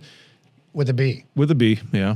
And I know that this is not where it's like chump change. Yeah, I know, it's like chump change to all this T conversation. Yeah, that's not the trillion. That's just a small little round, B. Yeah. So they brought him on to lead the legal product, because Anthropic is leading that charge with their like we talked about with Nick, using Claude, on the financial side, on the legal side too. It's a very strong platform to use for legal reasoning. I highly recommend it. But again, just as the Stanford study did out there, when you're using any of these, whether it's Copilot, ChatGPT, Claude, about a third of the time it's hallucinations. So you have to be careful of what you're relying on and what you go to bat with. A third of the time? A third of the time. That's a lot. It is a lot. In fact, I just put it on my... So you really have to keep an eye on it. So tell me, you said hallucination. So it's made up. Just complete. And it's not just made up a little bit. If you remember as a kid when you're trying to make a lie, and how that lie got so good, the more detailed you got. Yesterday. Right? It usually involves a woman. Yeah. Right? Yeah. Or in your case, a man pair. Listen, we're putting those stockings on, You remember what Thornton Mellon said to his son, Jason, right? Jason, you don't lie to your buddies, you lie to women. I jest, obviously. Of course you do. From a movie back in the day with Rodney Dangerfield. It's Dangerfield. 40 years ago. That's Back to School. Back to School. That's a classic. Yeah. And by the way, he did that triple Lindy off that high dive. I mean, that was, when he hit that and with no splash. How about that, huh? I know. He went in. Pencil. I mean, he was a pencil into the water back So then. 30% of the time, is it all of them or just ChatGPT? Well, this is a Stanford study, so all of them in general. It's across the board. In fact, I just quoted it on my site. Holy shit, that's higher than I thought. It is higher. So if you're relying on it, and this is why attorneys out there, and I'm using my profession as an example because it's been in the headlines, and they've gotten singed. I mean, they've gotten their nuts singed. They're going into court relying on these cases that sound legit, because it's not just a little lie that the hallucination's telling them. They're saying, oh yeah, by the way, it's this case and this is why. And they lay out the whole case. I mean, it would have been just much easier to find the actual case than actually make up the case, but they make up the whole case. Wow. And they make it sound legit. So unless you're putting your eyes, and if I can tell anybody out there, no matter what you're doing, whether it's financial, whether it's legal, whether it's reasoning, whether it's coding, if you are relying on AI, always ask if the ask needs, and again, probably coding is not the place where you're going to ask, but if you need to ask, for example, in the legal field, I want to see the source. give me the URL to the source. I want to see it. And that's what I do with my site. Right. You review it. And then I review it. And that's what I've been, How does this trickle down to the common person? Well, what you're talking about seems to be very high level intellectual stuff. But it affects everybody, Lou, because let's say you're putting a pitch together for my ED meds, right? Okay. And you're relying on it for, let's say, statistics or information that it's drawing that you've asked it to research on. And have you checked on each one of those sources? It's interesting that you asking that, because in the pitch deck that we're doing right now, I actually gave it that data that I had researched on my own. I'm a Bourbon novice. I'm an AI novice as well. So I'm still not trusting everything to just put it all in and hope that's not necessarily a bad thing, because that is context. We talked about prompting earlier, right? So that is context prompting to the T. You are delivering it the material that you want it to mold for you. Correct. So, but you may ask it also once in a while, this is the starting point. Now I'd like you to go out there and research, is there any other cutting edge stuff or any other statistics that I'm not maybe aware of that I want to, and when it starts going outside of the parameters that you've laid out, that's when it has a chance to hallucinate. And it also has a chance to hallucinate in any other instance when you're putting it in control of decisions. So, for example, even in normal marketing, let's get to more of the highly regulated, because that's where it really gets kind of dicey. Let's talk about hiring. Okay. So where discrimination comes into play, and let's say you trained a model, or you have a model that is trained on a very diverse group of people. So you're saying, look, I want the most diverse group of people. I don't want it to be biased towards anything, right? Well, over time, let's say that model starts to drift. Are you able to watch that model? Do you have checks and balances in place to realize when that model is drifting? Are you able to realize when maybe now it's using data that has become almost, I wouldn't say obscure, but tainted? And that's what happens with these models is they start to build on their own, and they start to we talked about the inference level, earlier, Perry, where they start growing on their own, but they're always looking to, well, these new models are always looking to get better and perform better. And how do they do that? So sometimes they go outside the box, as you gave it, you gave them this very confined box. Sometimes they go outside that box, and when they drift outside that box, then biasness can happen, discrimination can happen. And then who's liable for that? Are you going to point at the machine? No, it's going to be the operator. It's going to be the company that's in control, right? So, do you think they? Why would it be the company in control and not the? Well, I guess therein lies the beauty of the legal system. You can debate it forever. Why would the company? I was going to ask the company in control or me, who gave it the information and said this is what I want, and then I didn't verify. Well, it's probably going to be both. So it's probably going to be you as the company that bought this platform, right? Okay. Relying on what they told you it was going to do. And then it didn't perform up to specs, or there's some major issue that comes down the line. And that's kind of what's playing out right now in the courts. It's starting to trickle through as we see it, and believe it or not, it's not small instances. I mean, there are some major footballs going on, and there's some major hallucinations going on. Wow. I don't have a hard time with that. And I'll send you guys a couple examples tomorrow morning, because I mean I've seen them come through the headlines, but right now my mind is kind of bourbon blurred. But interestingly, I think this is one of the things, though, the way you just presented that. This is what will keep humans, and everybody's worried about AI putting humans out of work and whatnot. No. But this, to me, sounds like what will keep humans involved because we have to be the stoplights. If double checker. There are no stoplights, who's accountable at the end of the day? There is no traffic flow, right? And you become a NASCAR where everybody's feeling it until somebody's slightly off, and then all of a sudden it's a crash. So humans will actually become the stoplights and the traffic lights of the flow of AI. The human in the loop is absolutely necessary. I've said that from day one, and it's more important even now as it's progressed. Even in the midst of the shadows of mythos, even in the midst of the IPOs that are going to happen, and I'm sure there's going to be some more great announcements coming in the weeks to come. There still needs to be that human barometer, just like the Bourbanometer. That's Did he say it right there, Perry? Well, he said barometer. But then he said just like the Bourbanometer. Yep. Attaboy. Did I hit both of them? You hit I think you did. Oh my goodness, that is Mitch. That is a first. Mitch. Better capsulate that one and put that one on the recording. Fourth segment, he hit both of them. No. Both of his marks. No. So do you think to interrupt, these AI systems learn as they learn? They determine that I don't know, their programmer or their master, for lack of a better word, wants to hear a certain result, so they try to frame their results to please you.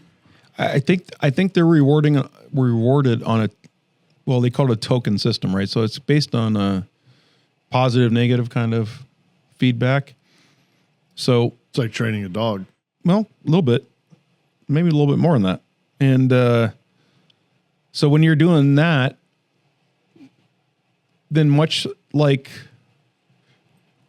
was it Microsoft or was it Apple, where they all kind of figured out last week in the headlines, and I just caught it in passing because I haven't been watching them. I just saw it, where the whole employee base figured out how the rating system went.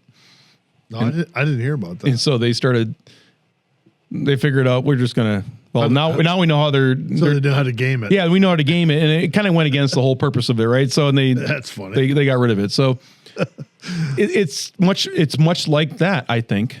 And maybe I'm very green under the gills when it comes to it, because again, I don't know the underbelly of what's going on, but I do know it's a reward versus a negative system, and so they're always looking for that reward. And sometimes that comes at a cost. And I think you've heard it in the headlines where they kind of almost overcompliment, right? So they're overpleased. And they almost tell you what you want to hear versus what maybe you need to hear, right? Or what they tell you what they think you want to hear. Well, so when you guys say that, you're referring to your agents and the Chat GPT. So and there we go. I said it one more time. So that's us talking about it. But the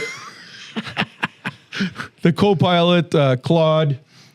I get the impression you're not a big fan. I'm not a big fan. I mean, I'm a huge fan that ChatGPT laid the brickwork, but they did. But they're still under the ground. That's the word. And frankly, as far as I'm concerned, of the five major ones that I'm familiar with, they seem to be number 5. They're on the lower end, I think, in performance level. Now, I will give them credit where this credit is due, and their codex has come up on strong. I have not used it, but again, these platforms are kind of incestuous. So when you, for example, on Anthropic's cursor, if you use up your tokens on their models, you can go down to ChatGPT 5.5. So that's kind of like and I've used 5.5. It's like, well, if you're done with that, come down here. We'll try to help you. Yeah. Perry, what your question was, do they tell you what you want to hear? They do. Okay. And what I just heard from you is about tokens. So let me get this straight. Again, this is not my world. My world is different. But so you're suggesting that the more the platform pleases me, the more tokens I buy to get more pleasure from their AI. Is that how they create their revenue model? It's like giving buying tokens. It's like giving a dog a biscuit. Louis, picture this. Okay. The perfect circle jerk. I was trying to be so technical, John. Yeah. Out of nowhere. He just won't let it happen. Out of nowhere, we got to a circle. We're gonna I wasn't bring gonna it let us back to get on human. that explicit tag for nothing, right? You guys are all listening to this going, this is pretty clean. I got to be honest, No, but we're going to have to ask our fans to weigh in. How much circle jerk do you want, and how much brainiac do you want? Well, it is the perfect circle jerk because there's no start and there's no end. No, there's not, and it's just kind of a continual jerk. So, just picture this: just a continual hand, like around a steering wheel, just jerking all the way around on a right turn. Louis, who uses two hands? Well, you only need one finger for that. Clearly, Louis has not been in the. Well, Lou, not in the middle of the. Those of us who are lucky use two hands. Those of us who are blessed use two hands. Right. So, anyways. Double wrist action. So I do think there's a self-fulfilling prophecy going on here, because the models are being rewarded based on performance and based on feedback from the users, right? So the more they please the user, and they're asking for instant gratification. Are you happy with the way the model performed? And you got to either hit the thumbs up or the thumbs down, and then they'll ask you for a comment, right? So, but do they monetize that? Well, they do, because the more you use it, okay, you're either going to upgrade to the next plan to continue to use it, or you're going to start paying per token. So once you've maxed out, then the only way for you to keep going is you're going to keep paying more. So yes, it is a. It sounds like a strip club to me. That's exactly what I'm talking about. It's like the perfect circle jerk. So. Yeah, I this is all just coming together based on Perry's question, and because I had never even thought about it in that context. Do they tell you what you want to hear? So they have to many times, yes, not all the time. So they have to weave that with fact, right? They do. So well, and also it weaves it depending on what you ask it. So, and that's where the prompting comes in, and it's very important. And I'm sure if you've been on social media, you'll see all these guys pitching. It's all about the prompts, right? It's all about how you ask it. These are the perfect prompts. This is the most. How do you get the most out of ChatGPT? How do you get the most out of Claude?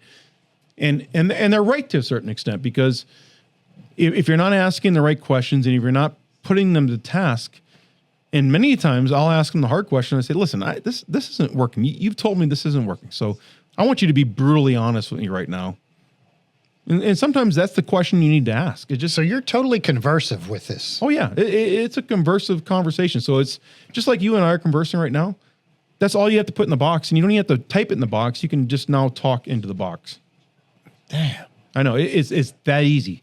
So I'm encouraging you to just try it. No, I try it, but I mean, just try it, and I think you'll get lost. And once you do get lost in that rabbit hole, call me up. I'll be happy to come over and help you, because it's a fascinating time that we're in right now, where you can create something that you never thought you had the capability of creating. Man, think about what this could do for mental health and loneliness. All of a sudden, you've got a person basically that you can talk with. And it's funny you say that, because that's a big part of the laws that are being passed out there right now across the states, because there are companies that are putting these like ChatGPT bots that are conversing with people. And the problem with it is there's been some very bad outcomes. A couple of them said, well, if you're thinking about hurting yourself, then go do it, and this is how I can help you do it. So you can see why. Yeah, I see how that could go sideways. Sure. There's lawsuits pending now with ChatGPT, and so Anthropic brought in 15 Christian leaders to try to train their models on how to deal with self-healing, how to deal with difficult, positions. And ChatGPT hired the philosopher, right, from Cambridge, I think it was. Yeah, that was just recently. So these are all efforts to try to train their models to be more, is it empathetic, maybe, or how to deal with very tough situations. So whether if somebody's coming at you with not the easy questions, not how do I fix this email, or how do I do, I'm having life problems, No, that's why I said I can see how this could go into being mental health. Well, it is on the upside, and so there's obviously the dark side of that. There is a dark side of that, and there has been a dark side already. And there's been instances that if you go look and search in the news, it's not pleasant. I mean, there have been real harms that have been done, and whether it's because of the AI, it certainly hasn't helped because maybe it encouraged. At a moment, of weakness, so because that's usually what you're at your weakest. So if you're looking for that support, and all of a sudden it's like, oh, sure. yeah, it's not the support I was really looking for, but now it kind of pushed. And then, with that being said, there's been a very big response back from the states to say, you know what, AI cannot be a mental health, counselor, because there's platforms out there that are saying that you can sign up for this mental health, but it's not really a mental health therapist behind it. It's just AI. I have some thoughts that you and I are going to talk about between segments here that it's just kind of hit me some things that it's like a eureka moment that I have. I don't want to give it away. It's going to be huge. Just save it. It's going to be big. Save it for 5 because we're just about ready. We're just about out of 4. Just about out of 4. Are we out of it again? I mean, that's amazing. Yeah, 27 minutes. Right? It goes fast. The coolest thing, I get these emails once in a while, and I'll share it with our listeners too, because it's fun. It's fun when you have other folks that are in the business that are sending the emails. Because, do you realize your podcast is this search? Because remember Google search when you were back in the old day when you were in the Google search and. Oh yeah, I was like number 4 on Google search on this term or that. Well, they're showing us now what we are on lighthearted banter. We're like in the top 10 on Spotify and Apple on that. Bourbon, of course, we're right up there on the top. I like to think we're on top on AI. I haven't seen that yet, but but maybe not. Well, it's funny, lighthearted banter. They obviously don't spend much time with us at a bar. No,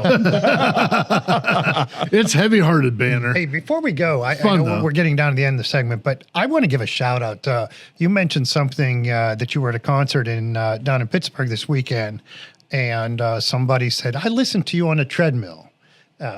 To your podcast, and I'd like to shout out to that woman. I don't know her name, don't know anything about her, but to that woman on the treadmill listening to us. Thanks, Kelly. Here's to you, Kelly. Yeah.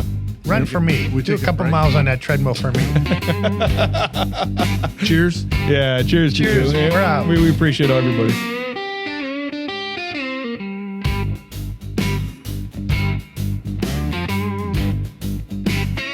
AI, data, privacy, cybersecurity.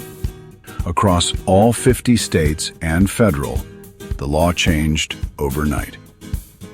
But this morning, you're not scrambling. One coffee, one scroll. Every new development that matters, in plain English, reviewed by an attorney linked to its official government source. That's Docket Daily. The 4 pillars, every morning, one place. Start your free 2-week trial at docketdaily.ai.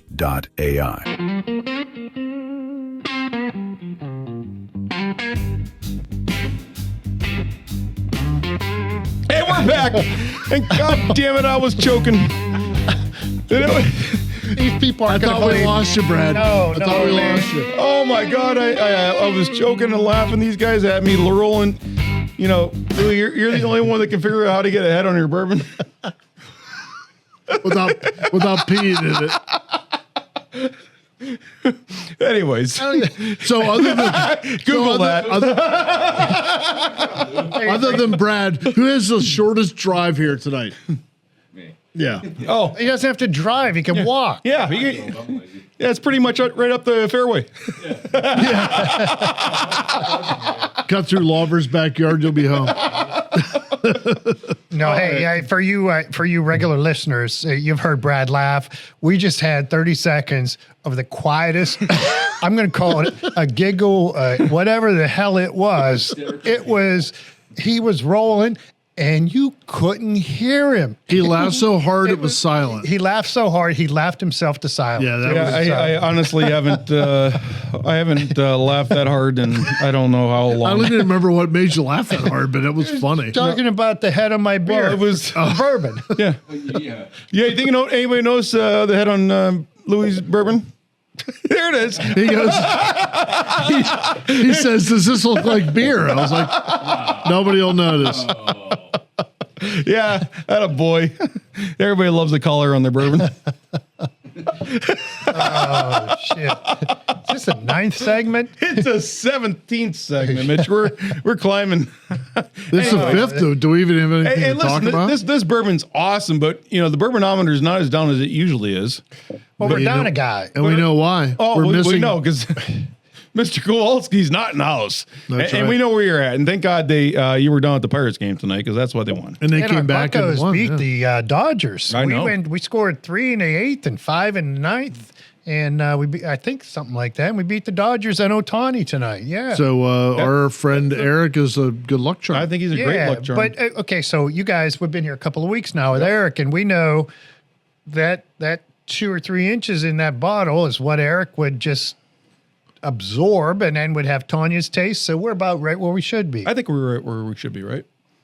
Well, I don't know. Eric's the wild card. He could drink half a bottle himself, And he's like half the size of all of us. yeah, but he's an experienced bourbon drinker. You know, Yeah, clearly he's a worldly traveler. Let's put it that way, right? So he is.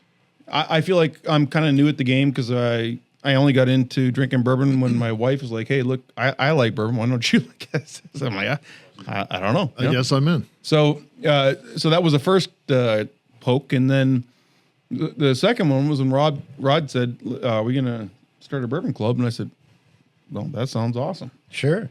Let's do it." You guys have Bourbon Club tomorrow night, don't you? Yeah, we do. Well, we have those. We're gonna have a great steak tomorrow. So, do you understand what that steak is, Per? Because I Yes, know sir. you're a steak guy. Oh, man, Perry, It's you're the- about to experience It's the something prime really rib cool. cap. That's- I know. Yeah. So it's prime rib cap. I've never Yeah. heard of this. So that's the best part of the prime. So if you ever ordered a prime rib, like a big king size prime rib at a restaurant, and it's a big piece of meat, and there's that strip around the one side that's the super tasty and tender part. That's the rib cap.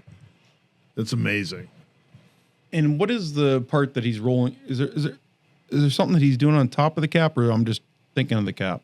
I have no idea how. You're probably just thinking of the I'm cap. probably thinking of now, the cap. yeah. That's because again, I'm completely new at this, so. There's not very many restaurants where you can go and order that. It has to be a pretty high end steakhouse. So when Or Rod just said this, that. I Yeah. had never heard of it. No, you're gonna be so happy. Rod's with making this up for tomorrow. that issue we had a couple months ago. Remember when we ordered? I don't remember what it was. In tomahawks maybe, and they didn't come in. Remember that? I think this is him making up for that because these are probably not cheap. No, this stuff is $40 a pound. You guys, I don't know what tomorrow's bill is tomorrow night, but It's gonna get expensive. It's Yeah. going to be a good piece of meat. Make sure yours is Yeah. cooked, Brad. No, of course. Well, the chef Because knows. if there's blood coming out, Yeah, the he's gonna chef knows. pass out. He knows Yeah. I'll be on the floor if he cuts anything open. yeah, I've been fortunate Like actually. Mr. Martineau, is this? I said it's not Mr. Martineau. First of all, second of all, usually- just Usually when you order prime rib, oh, it's, there it goes. It's usually prime rib is well, pretty rare. yeah. And, Well, and actually- that's probably why I don't know. So Yeah, so it's also, Perry, for people who haven't had prime rib, like a Delmonico, and a Delmonico steak is that same section. I think a Delmonico is basically the same, close to the same part of a prime rib, but it is the absolute best. And there's a brand out there called Snake River Farms. Mm-hmm. It is just, I'm going to tell you, American Wagyu. it is the most unbelievable. Once you have it, you're not going to go back to any other kind of beef. It's just it's one of the best brands. It's as I've ever tender as tasted. filet, but it has the flavor of like a sirloin. Yeah, yeah. You're Because going to love. fillets are a little bland, but they're tender. This is like the mix of both. It's Yeah, you guys are going to have a good time tomorrow gonna be night. awesome. really good, you know. Sure. look for it. And to be honest, I thought I've tried every kind of steak, but this is cool to be able to try something. Are you guys doing karaoke tomorrow night? Oh, I think we are. This is acoustic. Are you hour. really? It's acoustic hour. John, bring your guitar, Brad. John, are you a bourbon clubber? Nah, not a big bourbon guy. So. No, but if you want a good steak, you can come as my guest. They have extras. Yeah, we do have extras. You want to come? The meal's going to be. When I started this, John, I was a bourbon rookie too, and now look at me. A bourboner. Bourbon owner. Bourboner. No, he's the bourbon owner.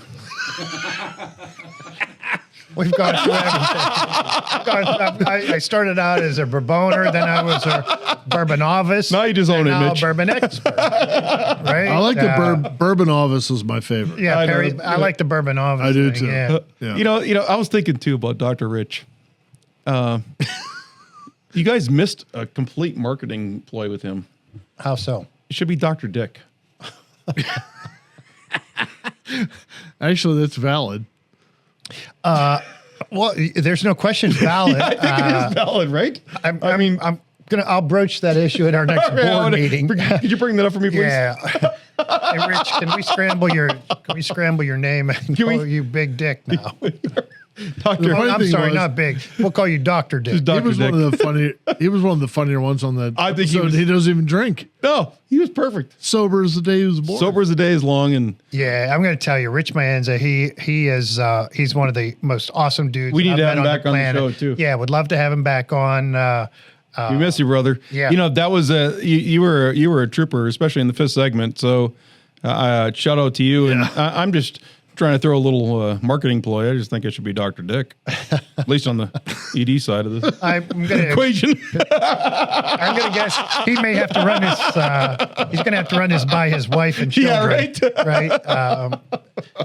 His son will be saying the same thing Brad said to him. Please don't do a podcast till I go to college. Yeah. That was, I know, this is an honest story. So when I completely offensively, I was telling Tanya, I actually bought a microphone. That's when I bought that microphone that sits back up there on the back of the bar. Yeah. And I'm like, I'm going to start a podcast, because the meme world's kind of treating me really well. I got 250,000 followers. And what are you looking for, pal? Is Gus floating? All right. He's making himself come up. Look at him. He's sitting back there in that high leather chair. I know. He looks good, doesn't he? He's the big dog. He's the king, man. Right next to the leg of Perry's leg. Man. That's where he likes. I know. He's going to start humping it pretty soon. I got to be honest. No. He's taking that lamp down. Weeks ago. Man, if he passes gas on that chair, he's going to melt the leather. Anyways, so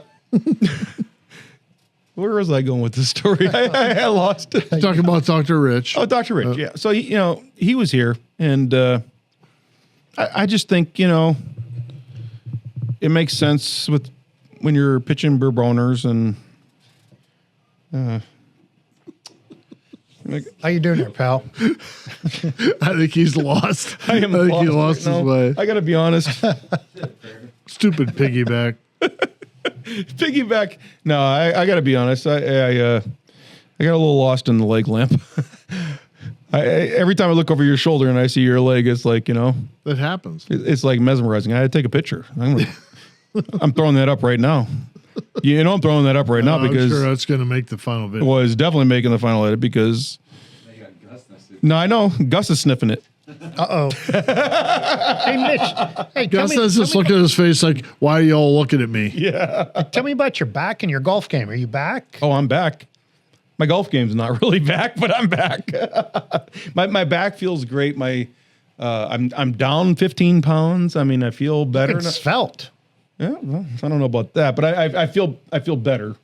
So I feel like I'm, where the, how the bourbonometer was going down, the scale was going up, and I'm it's a horrible feeling when I had to have knee surgery last year. I had to have back surgery, so I was immobile without pain, and unless I was on a bunch of ibuprofen, it just wasn't. Understood. And I was trying to stay away from that. So I feel you, brother. It's part of the process. I lived through the pain, and every time I even walked around the yard once, it was like and had to pick up anything off the ground. It was a painful. I mean, I can't even explain the painfulness of it. So you weren't cutting the grass? No. Well, I had to ride a lawnmower. So yes, I could do that. I could do that. But I mean, anytime I had to bend over and do anything on the other side of the lawnmower, trouble. Yeah, it was trouble. So anything outside riding, yeah. trouble.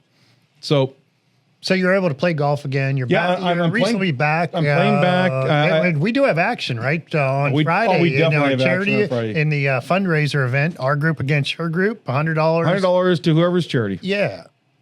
I'm in.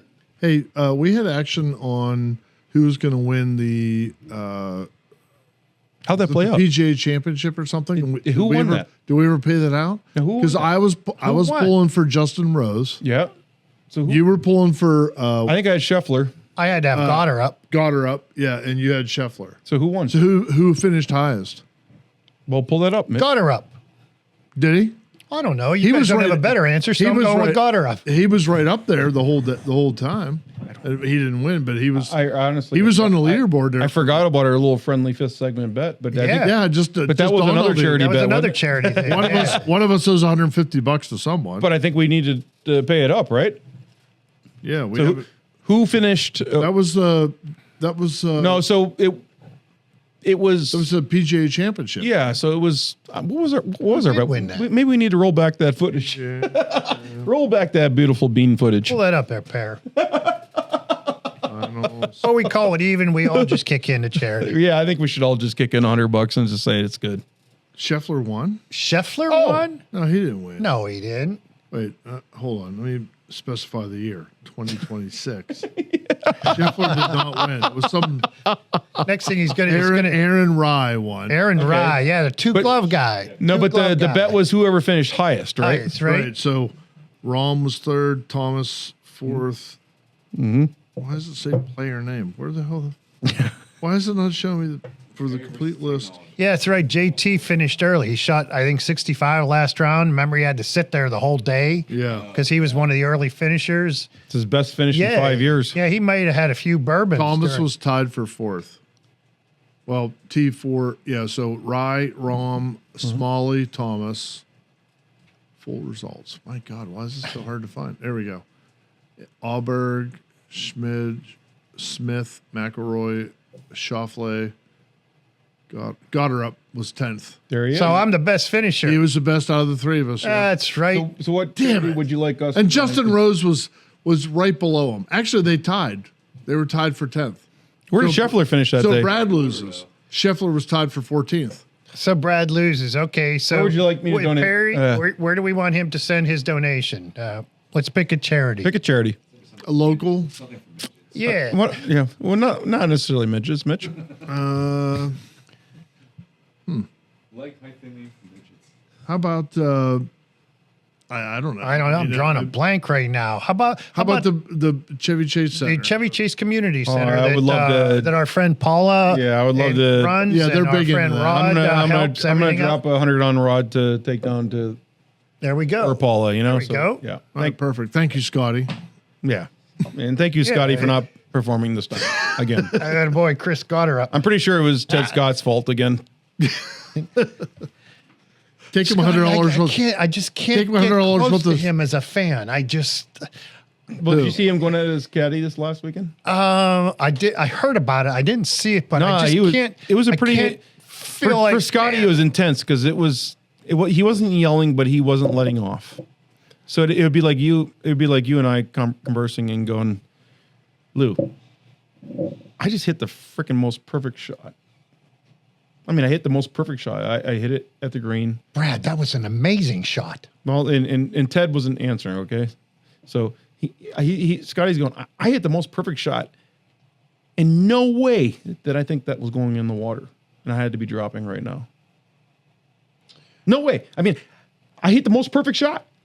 I got you, boss. It was a bad break. The wind came up. You're right. You hit it perfectly. But that wind out of the right, it was kicking up. This bitch, Mother Nature, just jumps in. Little gust from the gods. Mother Nature shows up when we least expect her, right? See, you're answering, but hit a good shot. But Ted was not answering. He was staying quiet. So this is Scotty talking to himself. Maybe Scotty didn't hit it that well, and Ted knew it. Oh, I think Scotty hit it great, but I think he hit a little draw with that right wind, and it just blew it over enough that it hit that left side of the green, and it popped right into the water. Hey, shit happens in golf, man. That's the story of my game. But you know what? Just kidding. My game sucks. I'm not even anywhere near that good. And that was the same reason Scotty got pulled over in that tournament, because, you know, that wind was blowing. And on that note, no, but that's not the reason he got pulled over. That was 8 a.m. in the morning. He's not Tiger Woods. oh, it's harsh. I know. I'm sorry, Tiger. You got to come back from Switzerland eventually, Mitch. We love you, Tiger. We do. Yeah, no, but back to Scott. I just can't, as a fan, I just can't say, yeah, I want to go and celebrate with this dude. I want to have fun. It's just like he's too blah. Robotic? I don't know that he's robotic, but he's so bland to me. Well, his interaction with his caddy that we were just kind of role-playing was the most emotion I've seen him, even more so, even when interacting with that officer at 8 a.m. in the morning. It's like, okay, sir. Yep. Whatever. Yep. Okay.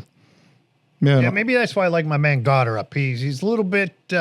He's not built like Usain Bolt or anything, and he has an unconventional swing.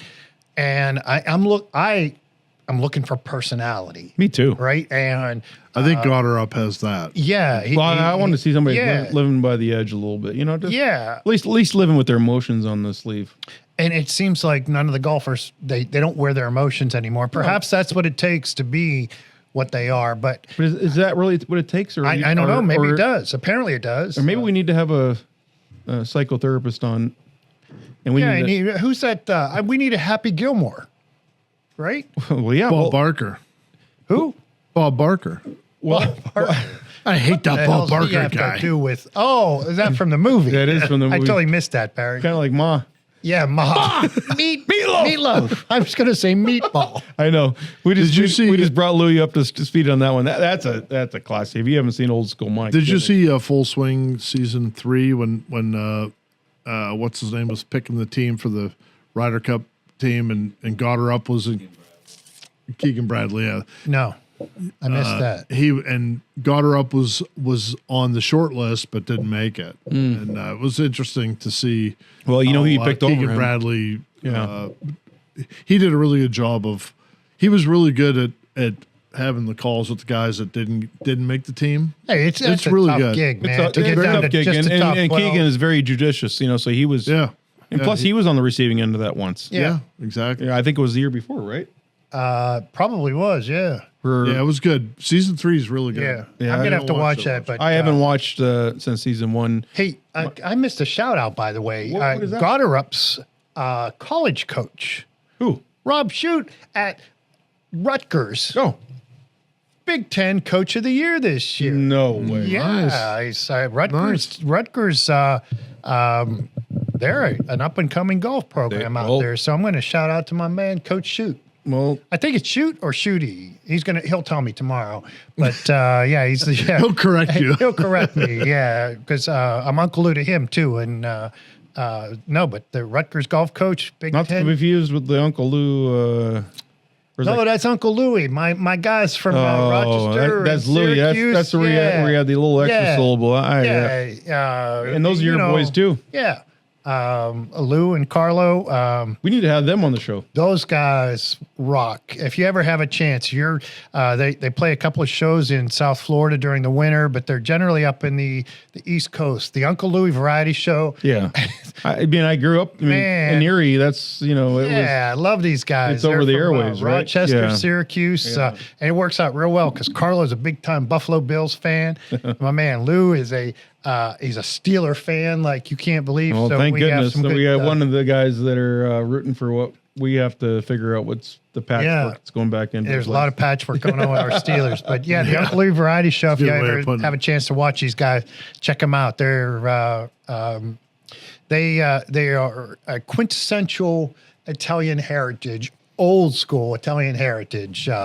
They play themselves, they play their aunts, and you know how old Italian aunts are. The Zias, it's pretty damn cool stuff. I love it. I mean, it's old school. I mean, I grew up with that. Old school. Ma, the Palermo's meatball, meatloaf. No, meatloaf. Ma. All right, if you want the balls, you can have the balls too, Mitch. Sorry, we'll give you the loaf and the balls. We're done. Ma. That's the end of the episode, Ma. We're done. End of the episode. See you next week, folks. Cheers. Just as Tony's coming down the stairs with the meatloaf. Perfect time.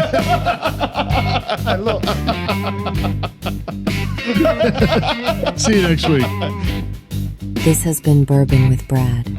Be sure to like and follow. Cheers.